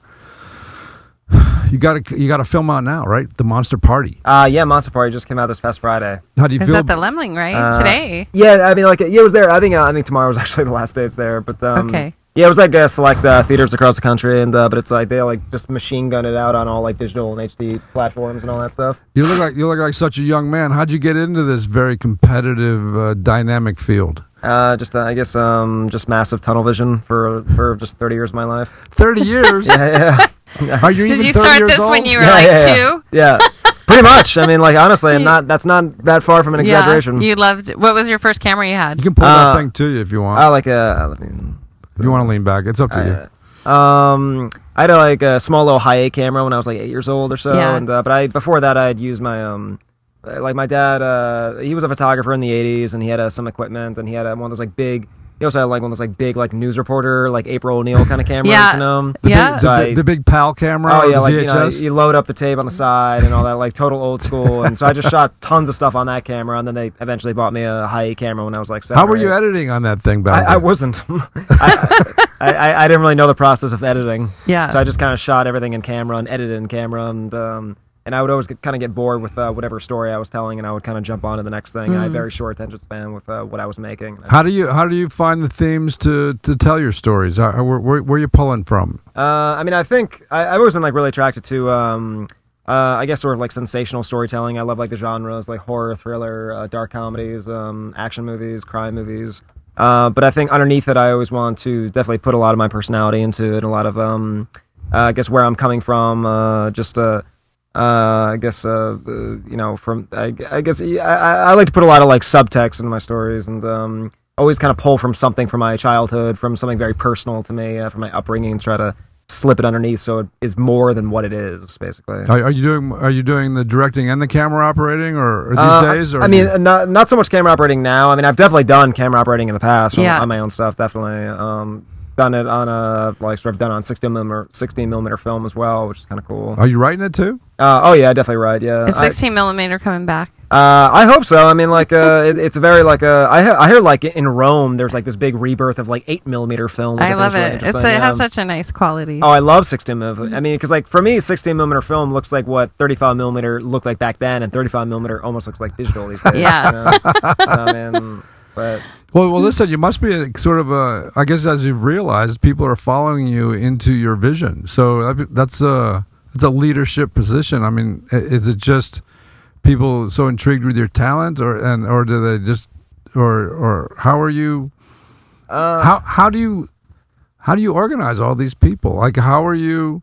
Did you just find it natural to go, hey, light, that's not quite right, that's not quite right, you know? Yeah, I mean, I think, I don't know, I think a lot of, I mean, I definitely get very obsessive, and I just sort of embrace literally every aspect of the movie, and I think a lot of filmmakers just, kind of like the image of being a director, and they don't really put in the right work, and like they don't really. What is the right work for a director? Just for our audience, because you know what, everybody wants to direct. Well, I think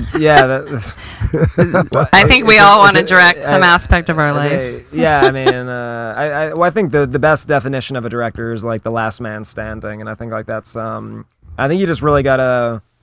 I mean, it's it's a very demoralizing job, and like it's not really that glamorous as people think it is, and you suffer from a lot of there's a lot of emotional turmoil and like relentless depression. Can you think of a moment where it was really relentless? Well, yeah, I mean, like on Monster Party, I mean, the post production process was just like really trying to kind of crack it and get it right, because there was also a lot of other people involved. There were a lot of cooks in the kitchen, a lot of producers, a lot of opinions. It was my first big movie. I mean, it was like just under $1 million, but it was like a huge movie for me. Oh heck, yeah. So I mean, and just an ensemble of professional actors. A lot of them I had seen in movies and TV shows. How about that? Years. How about that? So what happened? That was pretty trippy. That might have been a bit of a low moment. But how about the moment said, "Hey man, you got $1 million to do your movie"? I mean, that's because it was such a. I mean, I definitely felt it definitely felt like. I definitely felt like it was earned, because it was just definitely certainly a very tedious development process getting there, and it was not just really made me a much better writer just getting that script just fully financed, and because it was never supposed to be the budget ended up being was going to be a lot lower than it ended up getting a little bit more, so, and a lot more people got involved, so I mean I was very blessed. So you seem like a very introspective fellow. Yeah, I would say so. Detail oriented. Oh yeah.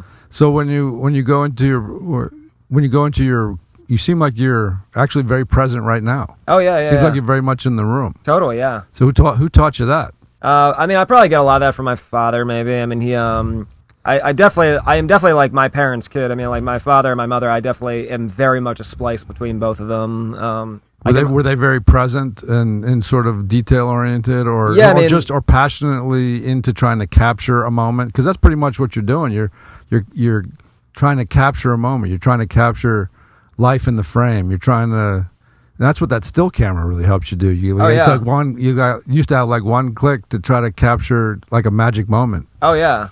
So I guess your old man was probably obsessed with that as well. Like, where is that moment, and just clicking away. And then I mean, he was a photographer all throughout the '80s, and he was very detail oriented on he did a lot of Bud Light advertisements and Coors Light advertising. He photographed Leslie Nielsen and Grace Kelly right before she passed away in 1991. Wow, so, beautiful. Did that get you right into your understanding of light? Yeah, a little bit. I mean, he had I didn't really start properly start to finish editing, making movies until it was around 2021, because before that I was actually pursuing a lot of acting.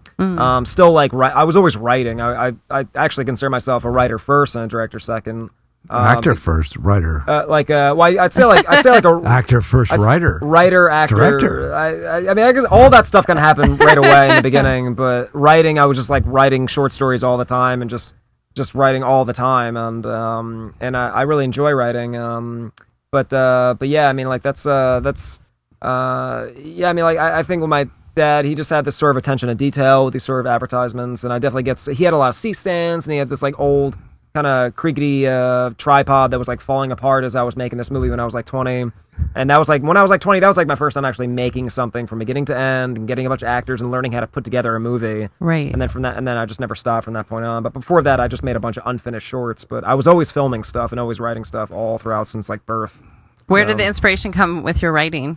I don't know, because there's not I mean, I always English dynamics was always my class in high school. I mean, that was English dynamics. Yeah, I mean, that's I didn't have that class in high school. I mean, that's what it was called. I remember that's that sounds fun. Yeah, I mean, it was just I don't know. That was always the class that I was very attracted to. I was terrible at math and science and all that stuff, but But I was like really good with words, and I really enjoy sending emails. Even I just love like writing. Any form of writing I really enjoy doing. And I mean, I don't because like no one. I mean, my uncle's kind of dabbled in writing a little bit. My father's always like kind of dabbled in a little writing, and he was writing a book for a little bit. But I just I don't know really. I don't know really where. I mean, my brother certainly wrote. He would write music a little bit. It's quite a jump though, right? You write a piece of material, and then you're like, okay, how am I gonna execute this thing? Yeah, I mean, like that's a whole tedious process in and of itself. And I think since I just sort of like been, I guess I've had this like 30-year film school in a way, and because I didn't go to a film school, and I'm not to say I'm like anti-film school, but I don't know. I meet a lot of these like kids that go to these film schools, and like they're taught such a sort of like mechanical way of telling stories, and they really don't have much of a point of view on the world, and they don't really know what an audience wants. And what does an audience want? They just want to be entertained, man. But they also want something underneath it too. They want some sort of statement about like the world that we live in. So listen, that's really kind of like what it's about, right? Yeah, man. And something different too. So you're really this is like. Because I see you, like and I want to get to the bottom. I want to somehow crack this enlightened veneer that you have. Yeah. Because it seems like innately you have an intuitive sense of what to do, and it's this intangible aspect that really makes a film a film. Yeah. Right? And so you're bringing all of these parts together. You got your crew, you got your actors. How do you know when it's really working? I mean, I think. Do you have a barometer? Like, how do you know when it's time to move on, other than the light going down? I mean, I think. Well, I just like as far as like when you're ready, like when you've like finished the movie. No, like when you're in your process. So so you're set up. You got all your parts in place, and you start rolling, and you've got this process that's trying to unfold. It's trying to show itself to you, right?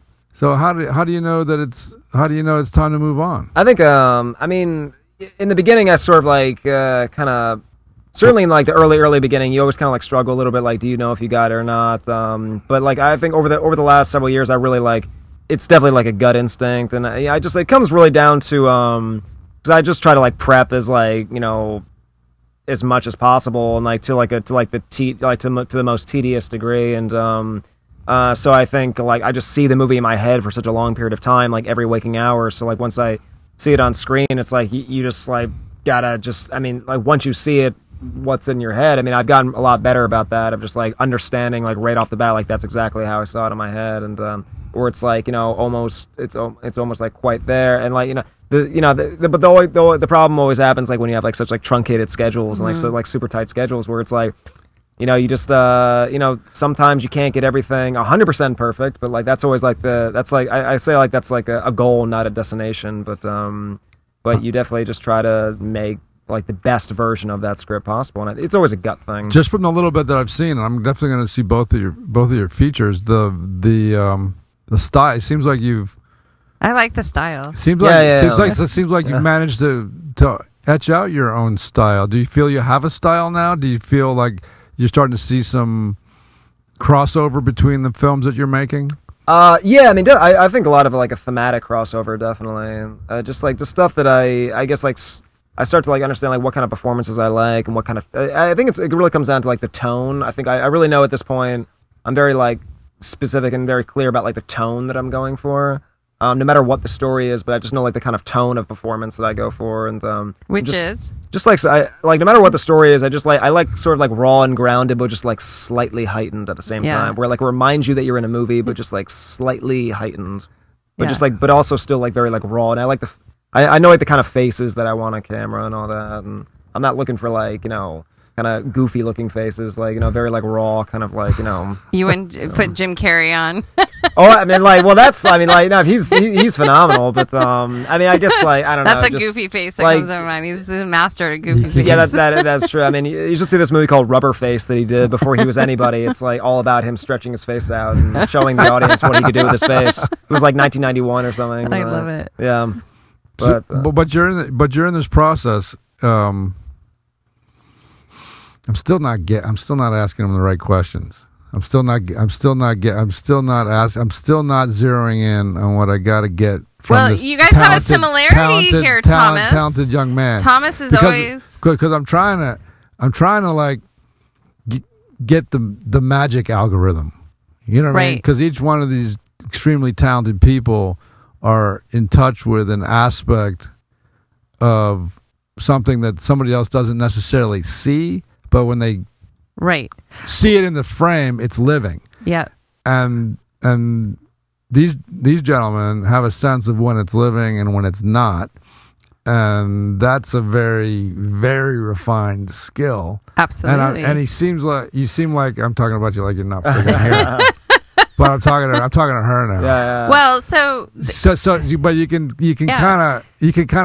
kind of feel where I'm trying. Yeah, you talked about tone, but that's a base. I mean, like you talk about. I think I know what to bring up to connecting to that. I mean, like when I say like tone, I think okay.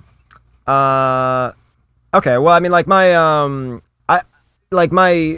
had a very sort of I guess troublesome relationship with my older brother growing up, and he unfortunately he's actually no longer with us, and that sucks. And it's been like 10 years or so, and so like growing up around his people that he would. By the way, bring you're home. Not actually an older brother unless you're a pain in the ass. Yeah. Sorry. No, it's people he'd bring around. It was like the kind of kids that he would associate with, and the kind of things that he would expose me to at a very young age. And I was always and him and I were actually very polar opposite kind of people. The only similarity we pull really that mic had, to you another 2 inches. Oh, sorry. No, it's not you. It's us. The only similarity that him and I might have had that was like that we kind of looked like each other, but just the people that he would bring around, the things he would expose me to, and I think a lot of that kind of tone of like the world that he came from, that he was involved in. I think I pull a lot from that and try to put a sort of cinematic elements on top of it to give it a heightened feel. But I'm always like pulling from something very personal. Is that where the dark satirical side of yourself came from? Yeah, I mean, like just his sense of humor and like the kind of like because him and I had very similar sense of humor as well. But like that, I will say that was like a big part of the kind of stories that I'm attracted to and the kind of tone that I'm trying to put underneath the stories. Because like when you're sitting here with me, I feel like you're right here with me. Yeah. Oh, yeah. And that's not common. Oh yeah, well that's I'm right here with you. I'm right here. Well, that's present. You're very present. Well, this Joy Score is about this show is about like how the hell do we become you? Yeah. How do we get right here? Mm-hmm. Because I would bet if you take care of yourself and you eat good and you get your rest, that you're just going to keep growing like a damn beanstalk, And I don't feel like I have a man in front of me that has a cap, and that's kind of rare. Yeah, and maybe you know that about yourself, and you probably heard that from other people, but I don't get to sit in front of somebody that's in their body, paying attention, actually listening.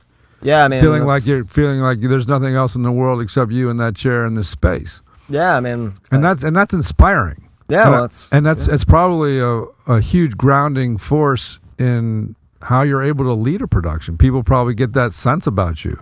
Yeah, I guess I've just I guess this. I mean, like that's. Is there a philosophy? Are you a religious, spiritual man? I mean, I'm kind of like an agnostic kind of person. I mean, like I'm not. I am like sort of like spiritual about certain things, but I mean, like I don't. I believe in things like I think the key to happiness is always thinking that like things always happen for a reason, and like if things are meant to be, they're meant to be, and no two people can share the same path, so there's no point in comparing yourself to others. And that's a nice one. What is that? How huge is that? Those are like the last.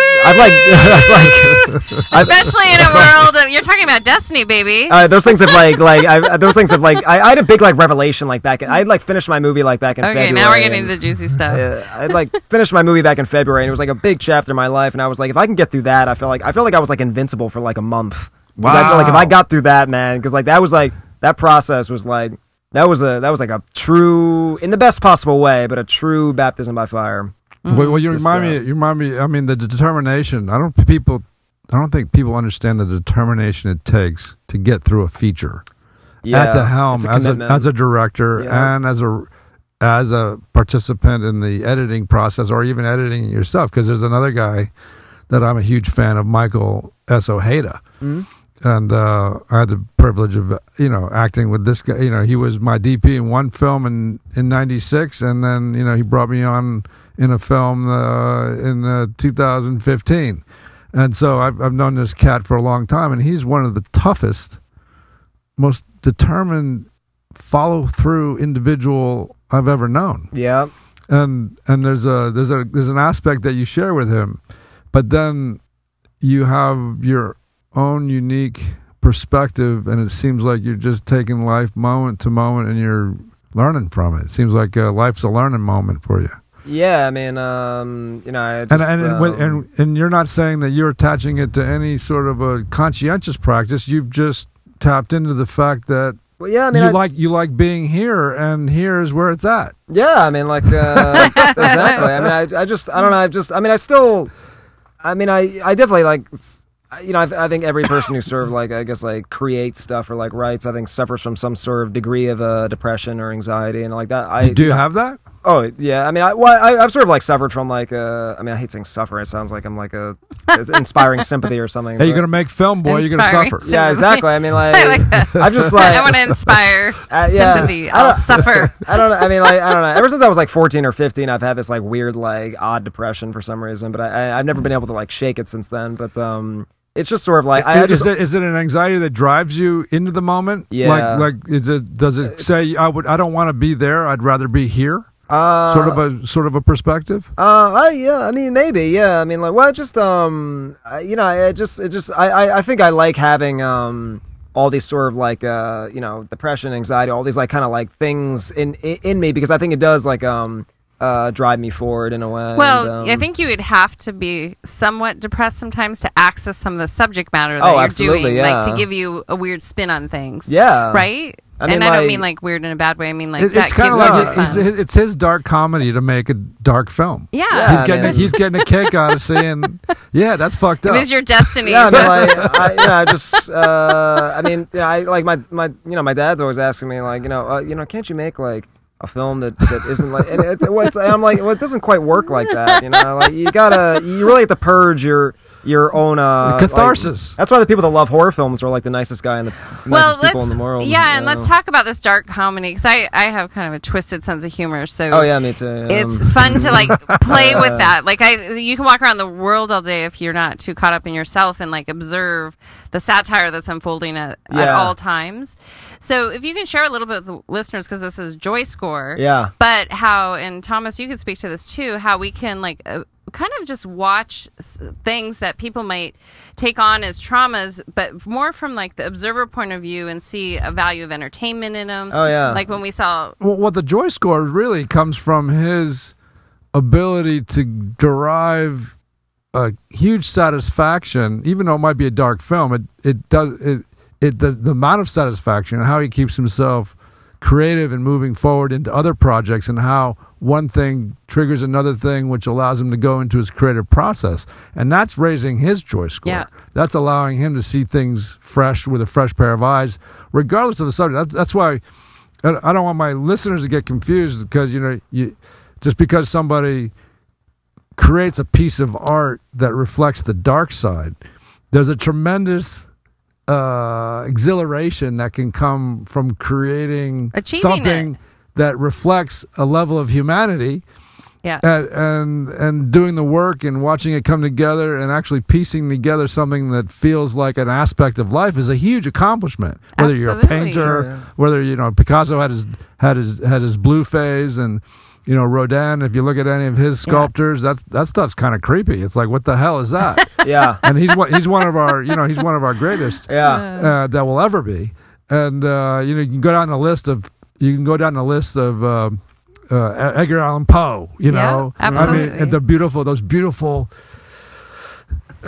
descriptions of perspective that describes the belly of the beast, right? And the amount of satisfaction that he got out of putting that down to the paper. So you have a creator, you have a filmmaker that's also thriving within the context of what he's perceiving to be dark, but also finding, like you said, it's a satirical comment about society within those structures. Yeah, I mean that's because that was like the biggest thing, and because like in this movie Monster Party that just came out. I mean, I was really happy that actually people saw like the satirical sort of dark humor in it, and like sort of because there's some then you're seeing Trump parallels, you're seeing you up there. Yeah, I mean that's just my. I guess sense of I just have a very messed up. I mean, I find everything funny, really. I mean, I just. What are you finding funny about this? I just think it's I don't know. I find this chair really funny. Like, just sitting. I'm trying to like find the balance of like looking at both you guys equally. Like that's why I've been overthinking in my head right now. There's no PC. There's no PC in here. Don't worry. We'll jump in and grab your attention. We won't feel left out. We're competing with each other. I'm a very non-PC person. So she's going to grab your attention when she needs to, and I'll grab it when I got to. Okay, got it. Yeah. So the chair's funny, and no, I love the color. Yeah, I rarely see. It's turquoise, right? Yeah, like 1950s aqua that was really popular. No, it's great. Yeah. So if you had to make a horror film about this experience, how would it look? Oh man, a person that I don't know. This chair comes alive and and eats you. Takes over. Yeah, just takes him into another dimension. This is like Pee Wee's Playhouse. I think you had a chair like that with two eyeballs. Dog boy. Yeah, no, I love Pee Wee. Yeah. Yeah. Well, that's what's interesting about an artist is that you need to be kind of where you are in the present to pick up these funny human nuances that either make us better or make us worse, or the things that we imagine and fear itself being an illusion. You're playing with our sensitivities. You're playing with our instinctual aspects. You're making us fear the dark places, and you're forcing us to go in there and see what's there. Yeah. Right? Is that a big part of like the genre? Yeah, no, I mean I love I think like a big like a director that sort of like I really like I would love to sort of like model a similar sort of path that he had that I thought was like just a really, I mean, this guy Paul Verhoeven, he did like RoboCop and Starship Troopers and all these films. And like, like they were like sort of like promoted to audiences, like wide mainstream audiences, as like, sort of traditional mainstream movies. Like people thought they were going to see like a very mainstream movie in the theaters and the multiplex, but like what they got was somewhat of a commercial mainstream movie with like genre elements, and it's fun and all that, entertaining, but like there was very like non-politically correct, very bold statements about like the world that we're living in, and just satirizing, just like, I mean, I think Starship Troopers is like, it's a fascist, like, sci-fi monster movie and fantasy, and like RoboCop satirizing just like, media, and how like media just like, completely takes, violence just takes over the media, and I love those kind of stories. Look at him light up. His joy score went up thinking about those guys. I mean, he's like, I just want something underneath. Like I hate these. Because I see a lot of like depth. I mean, I just see a lot of these like sort of D-grade genre films and all that. Like they're literally nothing beyond what they are, and like they're fun to watch when you're drunk, maybe, but like they're not. They're just gonna fall into like the wasteland of everything else in like a couple years, and you want to make stories that are going to be timeless, and genre is just like the umbrella that I like to put on top of it. I love what you just said. A timeless element. So what is that? What is that universal thread that runs through your creative work that might keep it on the shelf? I don't know. I just I think I think there's definitely just a lot of I don't know. There's you always want to put a lot of like truth into the stories, and like elements of every character has to have like elements of your own personality, and I think it's really important to put all of your good traits on film, but also a lot of your bad traits on film, and almost like embarrass yourself on screen. And a lot of filmmakers like just get so caught up with their shots, and like there's nothing. The shots are fine, but like there's nothing underneath them, and there's no visual subtext to anything. There's no subtext period, and so we're sitting here with Chris von Hoffmann, awesome indie filmmaker, and he's talking right now about the insights and the inspirations that he gets from other filmmakers. Just updating. Go ahead, continue. Yeah, man. I'm just I don't know. In the horror game, like there's I I don't know, like there's a lot of like really good horror movies that come out every year, and they're fine, but like they're not.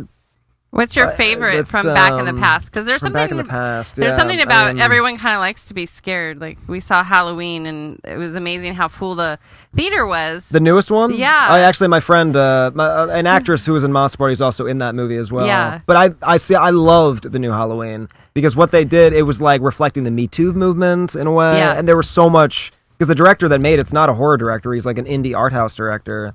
And his style that he put on top of that story, it was so much bigger than what it was. And I thought like that, I just thought that was like a perfect example of like, I guess like what I'm maybe trying to do. And I think you're past trying, my friend. I think you're doing it. I think you're in it. Yeah, I just really like, I'm always trying to. I just don't want to just. I think I love horror movies, and it's probably my favorite genre, and to kind of introduce me to movies. But I don't want to make like just typical. I don't want to make. First of all, I don't want to only make horror movies, but also I don't want to make just a horror movie. And like I'm not, and I don't care how well made it is. I don't want to. I need something underneath it. And I thought like something like this is such a cliche example, but I will say like something like The Shining is much more. I don't find it really scary, but I find it like so fascinating because there's so much. Talk about like the amount of subtext in that story, and just it's from a non-horror. So you're talking about this word subtext gets thrown around a lot in our industry, but then you're talking about layering in subtext. So that's basically the ocean of humanity that's swimming beneath your lines. Yeah. So you got the truth going on underneath all that's being said. Mm-hmm. Yeah. So if you got an actor, let's say with a juicy scene, and he goes literally to the text that you wrote and has no subtext, how do you get him out of that? How do you make that a teachable moment? How do you get an actor off the script and into the truth of a scene? Because much of what we say and much of what's written in a script is just topping. Yeah, I think the real acting is sort of like in between the lines, really, and I think a lot of that comes from like rehearsal and like really like talk, because I try to like there's not much time to like talk on set, so you want to like to have as much like rehearsal I think is good, but I think talking to the actors in advance about like going line by line, going scene by scene, like what is this. Like, what does the scene really mean? Like, what does it really represent in the story? And I think talking endlessly about the story and about the character and about the lines and about the dialogue and just about the scenes themselves and like what like approach each scene as if its own little short film and I think there should because when I watch a movie I'm actually more fascinated by the actors that are reacting than the ones actually talking. So I think there's so much depth into like how people react to something and less is more. I think Well, that's interesting. So you're basically going through it. You're going through it line by line, and you're talking through what's really happening, I guess, between the characters as opposed to what they're saying. Yeah, I'm not. It always sounds like Are you an actor's director? Or are you more? I think so. Yeah, I certainly put a lot of attention on them. Because I studied acting in New York for a while, and I don't look at anything else but the actors when I watch a film. How do you define a good actor for yourself these days? Just simple. Someone who's very just simple in their approach and not trying to sort of take over the show, and just someone who's just being there for the other actor and not trying to make it about them, and vice versa, not the other actor trying to make it about them as well. And I just love simplicity and just I love like relaxed kind of acting.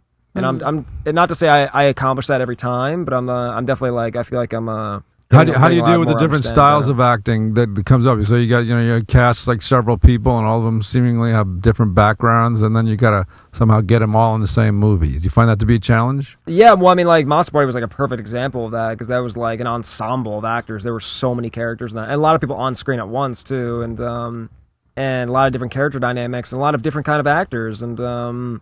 But I think it was just, I just had extensive conversations with all of them in advance to explain to them exactly the kind of tone I was going for and exactly kind of like the tempo of like the performance and I think like, just every now and then just telling them to keep it simple and not to try too much. And like, I know that sounds like weird to say, but like just not to me. Yeah, Doesn't sound weird to me. Yeah, I mean, sounds like great advice. Yeah, possibly for an actor that doesn't know what he's doing. Yeah, I mean, because I think like my job is to get like the best performance out of them, and you know, there's certain actors that I mean, like when I like when I'm like sitting in auditions with people or like watching self tapes, I know like within literally 15-20 seconds whether they're like right for the tone or not. Oh, I know, I just know instantly. Interesting. It starts with the face, and I just work my way outside in, and like so it's kind of fun, right? Yeah, I mean, I love casting. Yeah, casting is fun, but it's kind of a challenge to like jump into a location with all your stuff and all your actors, and you only got like maybe 12, maybe you have 2 days there, maybe you have 1 day there, but you got to somehow realize the potential of that moment in that time frame that you have. It's scary, and then that's it. Yeah, it's scary that you get what you get, and you go, really scary, yeah. Right? I mean, that's why I try to like just is that you say scary? You're like, that's your horror movie right there, right? Yeah, I mean, like, what your entire job's a horror movie then, because every time you're stepping into a location, and regardless of how much time you have, like a fine artist, you could be there for a week, but you only got 12 hours. Yeah, I mean, like it's just like Monster Party. We shot it in 17 days, Woo! And if you watch the movie, it I mean, look, I mean, not to say 17 days is a bad schedule for that movie. It was not like 17 days was a very, very truncated schedule for that kind of story, because it was just a lot prosthetics, stunts, set pieces, and all that. But like, it was like an ensemble of actors, and it was a very actor-driven story. And you know, we shot the film anamorphically, and not because it was going to look cool or anything, because we had to fit all these actors in frame. We didn't have time to shoot tons of coverage on each actor all the time for every scene. Right. We had to get as many actors in the frame as possible. So I mean, that was challenging. You responded to the challenge. I mean, because like that was like, I mean, that, you look at that shooting schedule, you wake up, you look at that shooting schedule, you're like, holy crap, what have I got myself into? Well, I mean, like, yeah, I think it was like the first week, I was like, Jesus, I mean, like, this is real movie making now. Like, because I mean, with Drifter, I mean, that was shot in like 12 days, but that didn't really have like that. That was more of a style film. There were a lot of like, it was a lot of mise en scene. I loved how you used the light in that thing. That was really, it was very like impressive. Kind of a vibrant fever dream comic book kind of feel. Yeah, it did. It also did like have that. Split into 2 halves too, so we didn't shoot it all back to back with the days. Whereas like Monster Party was like 3 weeks straight back to back. And we had a decent amount of like soft prep time and some hard prep time, but yeah, once you step on set, it's like, I mean, like 45, 50 people crew and like all the producers on set. I mean, it's just it was a very, very new experience. It was a very intense experience. You're at the center of the storm. Oh yeah, I mean, like, I was blessed that that amount of people believed in me enough based off Drifter, which was cool. But it was a very intense shoot. You know, you don't have much time to be enjoying yourself, because it's just it's just so relentlessly truncated. Well, you're kind of like an actor in that moment, in that you don't have time to reflect. You just got to get in there and do it. Yeah, right? I mean, it sounds like so morbid, but I have a tough time, like, I guess having a fun time making a movie, because I look at it like I'm almost like, I mean, almost like you're going to war. A little bit, you know. No, I feel you. You just want it to be like the greatest thing you could possibly make it, and like, and no one's gonna, and you're gonna be the one that everyone's gonna be focusing on when the movie comes out, whether it's good or bad. So like, I gotta make sure it's like the best I could possibly make it. So you're, yeah. And, attention to detail. But that's fun. Because now you got no regrets looking back, going, I couldn't have done it any differently. Yeah, I mean, like, looking back at that was like, you know, because I just going through that whole process, like with the scripts, with the shooting, with the post production, I just like knew like that was like the maximum version I could possibly have done for that movie. Like that was like I knew that I put all the cards on the table. You proud of it? Yeah, I mean, I'm definitely proud, and I'm really proud that it's getting the response it's getting, because the first time we had like an audience watch, it was at our distributor screening back in May. We had it at the CAA, and it was like a bunch of distributors, but it was also like 200 people there. Like a lot of people they just want to see it with an audience, and that was the first. I was like literally having heart palpitations that night, because I had no idea. I mean, I had seen like individual people had been watching it, like, but I never saw it with like an audience, and I had seen it so many times, so I like saw every single problem you could possibly think of in the movie, and I just knew all the problems with it, and I was you're petrified that they're going to see all those problems, because I'm just so neurotic about that stuff, and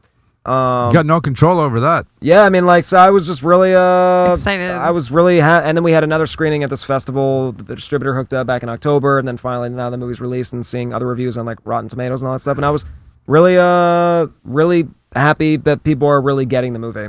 Nice. Congratulations. Yeah, I mean, like, that was... Congratulations. That's huge. Yeah, I mean, like, baby. I was... got that movie out there. Got that movie out there. Yeah, got that movie out there. It's, you know, it's got a, that you know, movie out there, ladies and gentlemen. You know, because the movie's, you know, it's a little out there, you know, so, I mean, like, I mean, it's pretty straightforward with the story, but, like, it's, you know, it's dealing with some out there elements, so just... So what do you got? So what do you got to get better at?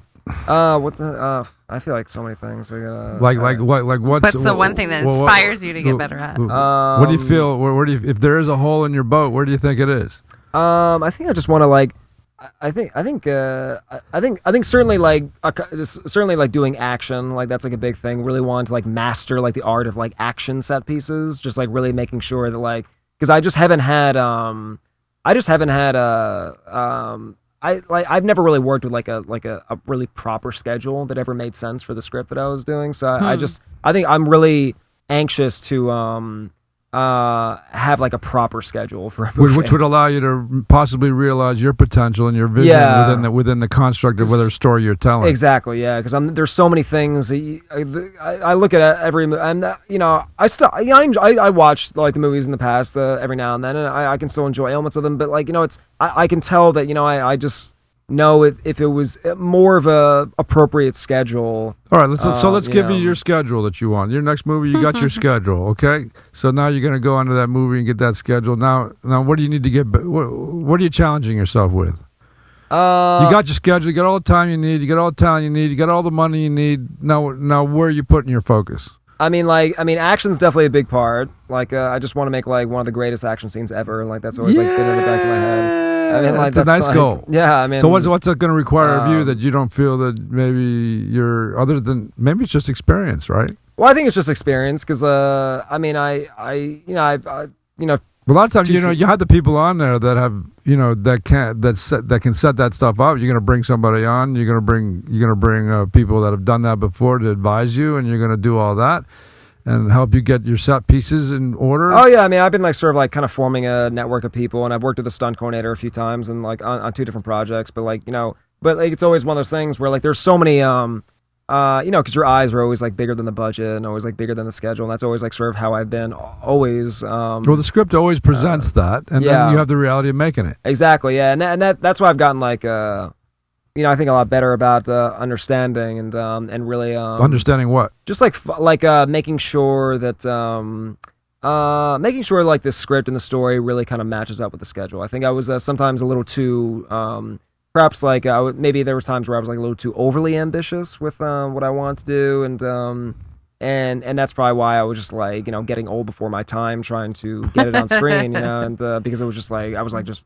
you know, going nuts trying to do it, but like, you know, I just shot this thing back in September, and like this, it was like this short film segment of an anthology, and that was like because I knew so much going into that, and you know, it was just a short film, but it was like it was like 3 nights, which, you know, is still a very truncated schedule for what we were trying to do, but I made sure that I just like designed it perfectly to fit that schedule, and it went very well, and I'm very proud of like what we've got. So that your sense of you being able to see and achieve what you wanted to achieve, you kind of realized that I feel like to stress everybody out with an over ambitious schedule is not as effective as possibly figuring out where to make edits and then shoot what you can shoot more effectively. Exactly, yeah. That's I feel like I've gotten a lot more understanding of how that works. Because like Monster Party, I think was just really, it was really like just jumping right into the fire, and like, you know, it was baptism really so true baptism by fire. Well, if you have a good grip on the theme of your material, you can make effective choices to keep the theme alive, very much alive, and yet get rid of some of the superfluous stuff that would enhance the film, but not necessarily move your theme along. Yeah, that's true. So being that good editor, when you're saddled with actually bringing it to life, I guess developing those pair of eyes that knows what to cut that might have an entertainment value, but doesn't necessarily move the story along, because the story is going to be there without it. Exactly. Or the story will exist with these essential elements, which will hopefully encapsulate this timeless thread that you're talking about, that will give the film shelf life, because it'll have the human element to it, as opposed to one more car crash or one more that's like one more prosthetic. Or that's definitely the thing, because I think in the last year or so I've really gotten more and more obsessed about just storytelling and really making sure, because what people don't understand is that, like, especially like film school kids, is like style and like technique and all that stuff, it kind of changes and transforms like over time. But like if you can like really connect someone with a story and characters, that can last maybe forever. So you're gonna make the classics. Yeah, I mean, like, that that's we watch over and over again. Yeah, I mean, that's because I really I really do want to make stories with very strong universul themes, and I really do want to make stories that really truly do penetrate and connect. Well, what's a strong universal theme for you these days? Are you pulling from the political spectrum? Or are you pulling from a more like this mythological, archetypal? I mean, like this the story that we're like the script that we're like developing right now, that we're like finalizing revisions on right now. It kind of deals with like VR and the whole video game world, and how sort of like this the character sort of like inhabits like elements from the game and kind of bleeds into the real world, but like, the major subtext about it is like this kid is just like completely socially inept, and he just and a lot of it is actually very much based on me. That like he just has like, I mean, how he's obsessed with video games. I was like obsessed with movies, and sort of like always wanted to be transported into a different world, and sometimes like, throughout upbringing, refusing to deal with like real life problems and all that, and how he pays the consequences for that kind of stuff. So that basically serves your millennial population in terms of us getting swept away by our phones and living vicariously. Escapism versus being in the moment. Which you're good at. Exactly. Yeah, I mean, like that's a powerful theme. Yeah, because I just I just love I mean, I like I said, like, I mean, I love genre movies and all that, and I find them a blast to watch and make and all that, but I like to use genre as like an umbrella, like I really, because I think genre, what's great about genre is that you can like do all sorts of subgenres of like just societal issues and so many different things, and as long as it's not like ham-fisted in a like a really obnoxious way, which I've seen movies do that a lot.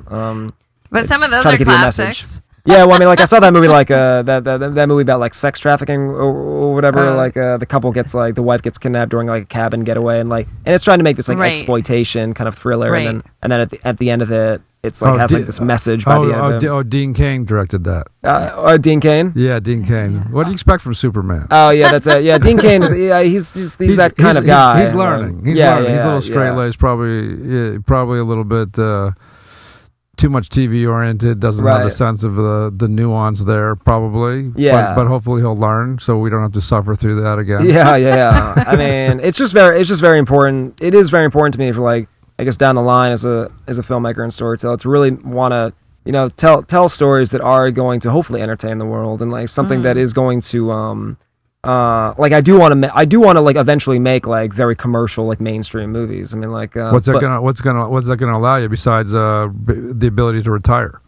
Think there's more flexibility in that studio system? Yeah, because like I'm trying to sort of I as much as I do enjoy like this sort of like independent filmmaker kind of status, but I mean, a lot of people find like they're just like so anti kind of working with studios and all that, like, and I that's really like a goal of mine. Like, I would love to make like $100 million movie one day. Oh, how much fun would that be? Yeah, I mean, like, that's because I want that challenge. Like, but I also want to like organically kind of work up to that. I don't want to just like be one of these like filmmakers that goes from like $1 million movie to like a $100 million movie. Well, you better make that $100 million movie better make its $100 million back, otherwise you'll be back to the independent genre really quick. Yep. I mean, like, that's why I would never want to do one of these like $100 million like.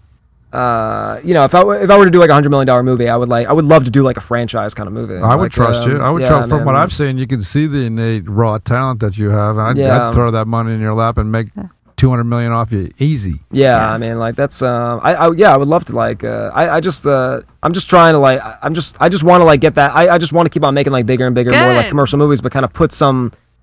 Give some sort of like boldness underneath it. Well, you want to bring the art of storytelling back, it sounds like. Yeah, I mean, like, I just, but I also love, I love very like simple kind of stories because it gives you kind of room to give a complex or execution to it. And you know what, that's funny. That's a thing that we teach. You're going to tell a complex story, complex script. You better shoot it simply. Yeah. Right. And if you're gonna, you go and it goes the other way around. You're gonna tell a simple story. You have the actual luxury of making it more visually complex. Yeah, that's what I really get attracted to, because I don't like complex stories. I mean, like if I get lost, I'm done. I'm over it. Well, if you get your hands on a complex story, the key is to capture it simply. Yeah, I mean, like, I think like where my strength lies is like it's really like the other way around, where it's like approaching simple stories, but just giving it sort of like a complex sort of visual execution to it. Yeah, I mean, because I think the subtext really. I mean, I don't know. I just really like to. I mean, I guess I do consider myself to be like a very like visual person. I love looking at things. Look at all the layers film has in it. I mean, you've got all those layers. You got all those layers of audio. You've got all those visual possibilities with your equipment. Greatest art form, really. Right? I mean, Isn't it? Combines everything. Is it not? Would you consider it a fine art? Yeah, totally. Yeah, totally fine. I actually think I also think like video games are like art, even though a lot of people don't agree with that. Yeah, seriously, they're becoming more. A lot of art goes into them. Yeah, I mean, video games are almost like movies. It's like the combination of almost everything in this as well. Yeah. Just animated. Choose your own adventure. Yeah, but it's interesting you should say that. So you have I don't think this art form will ever go out. No, because it's always going to be a narrative. There's always going to be room for a narrative story like this to take people on a story or on a journey. Whereas, like 15 years ago, they were trying to get clever with, trying to let the audience decide the story, where they wanted to go, and they realized that the audience doesn't want. When you go to a movie, you want to be swept away and taken on a journey. Yeah, and I don't think that will ever go away. No, I mean, I think like movies are all about feelings, and I think I love movies that are like experiences. Movies need to be like experiences. I hate movies that are just like lazy, that just don't care about the audience. Well, the fill-in for that is the VR. Like you can step into it and complete artificially created set of circumstances and exist actively in that space. Yeah, but that's fun as hell. Yeah, it can even be draining, and you get VR's kind of scary too, and like because it's still in like the infant stages, and like the future of it is like really like mobile. I think. But you got to think you got to be healthy enough to even step into that environment. Yeah. Totally. It's a physical exchange with things, or augmented reality, where they're going with that. Like, and that lends itself to a whole nother level of experience. But in terms of just narrative storytelling, where the audience can sit without a thought and get pulled in and swept away. Yeah, that will. I hope that form is always here with us, because I'm fascinated with that, with the potential of that. Yeah, I mean, also people have to understand that, like, there is a certain portion of our generation that does unfortunately watch movies on their like iPhones or on small little capsules and all. I mean, that's really sad, but like you also. But use your close-ups. Use your close-ups. Yeah, I mean, like, but like the movie has to work no matter what platform it's being. Even if it looks terrible, like it's still like if you like that's like the thing. It's like if you make your film if you only care about making your film look beautiful, then chances are someone's gonna watch your movie and it's gonna like be really washed out or low resolution. It's gonna look terrible. So like you have to focus on the story first and foremost. I heard that's like the old adage is the length of a film is determined by its beauty. Yeah, exactly. Yeah, right. So if that one, sometimes like the Costner film, the Indian one, Dances with Wolves. Yeah. That was like a 3-hour movie. Oh yeah, won Best Picture. But you know what? I didn't think it was 3 hours. No, those are the best. I mean, like I could watch like that. I could watch like Casino at like 2 a.m. like the Scorsese film, and that's like 3 hours long, and I just right. So the length of the film is really determined by the strength of its content and how it holds us. So there's I love pacing in movies where it's like just one scene just leads to the next. Like I love movies that kind of feel like one long scene. Like that's like the kind of pace that I really like in movies. There was a film. I have a client who's in Avatar 1, and he's in 2, 3, and 4 now. Oh wow! Right, and so he was telling me, I interviewed him after he finished Avatar 1, and he said the initial cut of the film was 5.5 hours. Oof. And I was like, I want to see that frickin' movie. I want to see the 5.5 hour director cut. Yeah. And all the nuances that he was able to bring into that longer cut. I want to see that movie, because that movie was another one that I went in and I just felt like I was just sitting there for a second and the thing was over. Right. Initially, because it was such a visual I mean, I felt the way about Titanic as well. I mean, like, I think James Cameron's like the king of making long, great movies. Right, but you're transported by the story. Oh, yeah. So you're not. Even the long version of Titanic, which no doubt was longer than the version that we got to see. Oh, completely, yeah. But the suites, our theaters won't maintain that just for a financial reason. But still, there's a place for it. We'll sit through a Puccini opera for 3.5, 4 hours. Yeah, and you watch like the Super Bowl for like multiple hours, and if that thing, or the World Series at 18 innings. Yeah, I mean, like, but the point is, we'll sit through those old forms of entertainment because if they're executed right, it's like, wow, I just got transported. I'm floating out of the opera house, having witnessed that spectacle. Oh yeah, I mean, and all that energy of all the live music and the freaking huge talent that's moving that energy through that space, through their presence, and using that voice to get it out there. It's a fascinating platform. Not unlike some of these longer. I don't see the longer films. They're not making them like they. Yeah, well, like the length, the really, like, the runtime for a lot of movies that come out these days that drives me nuts is like the 2 hour and like 10-minute movies. Like, those are like the movies that always feel like 5 hours to me for some reason. Oh, isn't that interesting? You couldn't have lost those 10 minutes, really? I mean, because I don't know, something about those extra 10 minutes makes it feel like almost like an hour longer. And like, that's an example of a film that probably could have been cut down to 90 minutes. Yeah, I mean, like, it probably only lent itself to a 90-minute film, but yet they tried to lengthen it out, and it wasn't there. Yeah, most of the movies actually that are 2 hours and 10 minutes really do feel like they could have been cut in half. Isn't that interesting? Isn't it interesting? Well, young man, you don't make that mistake. No, I mean, well, I'm just I'm like a 100-minute tops kind of guy. Like, your stories lend themselves to 100 minutes. Well, I mean, my two features were like 90 minutes. Like Drifter's like 86 minutes, and Monsterparty's like 89 minutes. I mean, how long were the scripts initially? Around that. Actually, Drifter was like, the script was like 67 pages. Right. Because like there was like no dialogue. There's like really not that much dialogue in that movie. Well, there was a great film called Leaving Las Vegas. I love it. That was only 60 pages. I love it. Yeah. It is a very visual film, that movie. I love Leaving Las Vegas. We're watching a lot. We're watching a lot of behavior. We're watching a lot of behavior. Yeah. We're watching the story unfold in the shots. Just leisure. It's a very subtleties. leisure pace. Yeah. We're watching.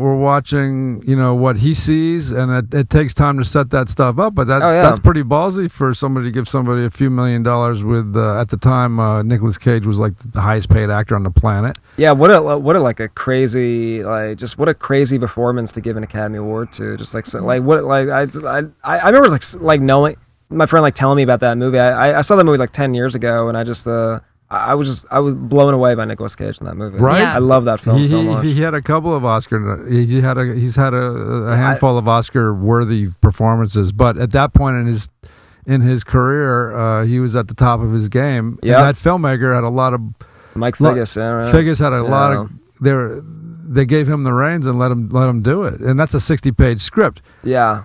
Right? I mean, because it's a pretty thin storyline, It's like he just goes to Vegas to drink himself to death, meets a prostitute, falls in love. Pretty thin. Reborn. Story. Yeah, reborn. Yeah. Simple story, right? Yeah.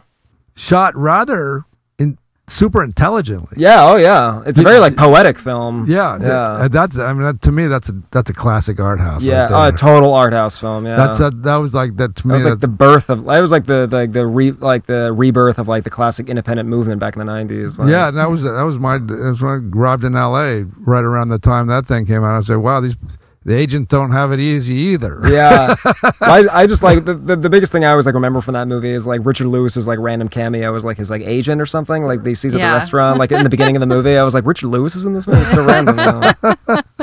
Yeah. That's great. Well, listen, I got a couple minutes. I mean, you've been here all night. Is there anything that you've left on the table? Is there anything that you can ask this young man?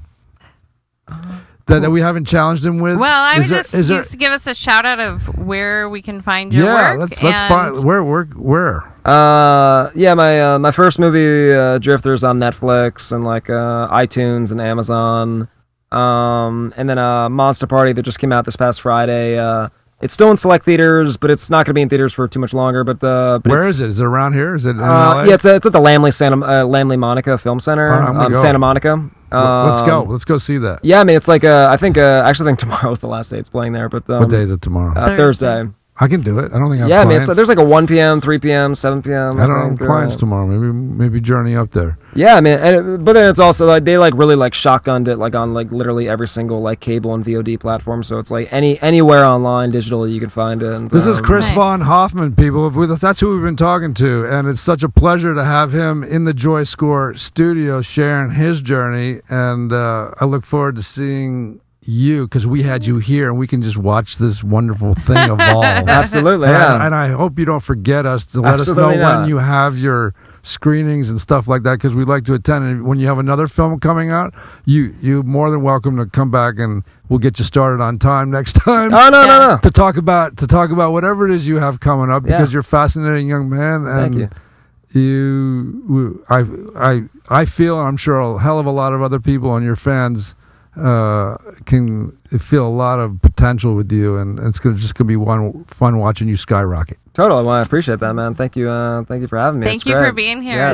it's such an inspiration. It's total inspiration. Thank you, Chris Von Hoffmann. Thank you. You're awesome. Wait. Oh, Thomas has a question for them. Yeah, what do you got for him? What movies do you like, and what would you recommend? Oh man, you mentioned a couple. Oh man, I'm trying to like divide into. Well, I mean, like a movie that I study. You said Casino. Well, Casino's awesome, but like but a movie that I study like wall to wall. I've seen it with the commentary, without the commentary. There's a movie called like The Place Beyond the Pines from 2013 with Ryan Gosling, Bradley Cooper, Eva Mendes. It's a brilliant. It got a mixed response, but it's a brilliant film. It's an intimate epic. It spans over 3 generations. It's fantastic. If you want to watch like a very classic like a simple plot, but with like a very complex execution. What's the title again? The Place Beyond the Pines. The Place from 2013. Beyond the Pines. Yeah. Place Beyond the It's Pines. great. Yeah. See that recommendation One of my from Chris favorites. Von Hoffmann, one of his favorite films. You got anything else back there, Thomas? I mean, I guess as far as like, oh my God, Baby Driver last year was my favorite film of last year. Yeah. The Baby Driver is awesome. And it's an action musical. It's great. You mentioned The Shining. The Shining. I feel like probably the majority of people, I guess, probably have seen The Shining, right? Just don't ever watch the Shining miniseries that they made in the 90s, which Stephen King actually thinks is better than the Stanley Kubrick movie. That's wonderful. It's more accurate to his material. All That's right. why. All right. Listen. Thank you so much for being here and just coming in and giving us all these little and you know, daring to put up with me and open up to some unusual questions. Maybe hopefully this is a fresh interview for you. Oh yeah. All right, Thomas. Thank you for being here. Thank you. Roll number 4. Roll number 4, which was actually there's only 3 in there. There's 4. Oh, you gave him 4? Yeah.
Listen up, Miles.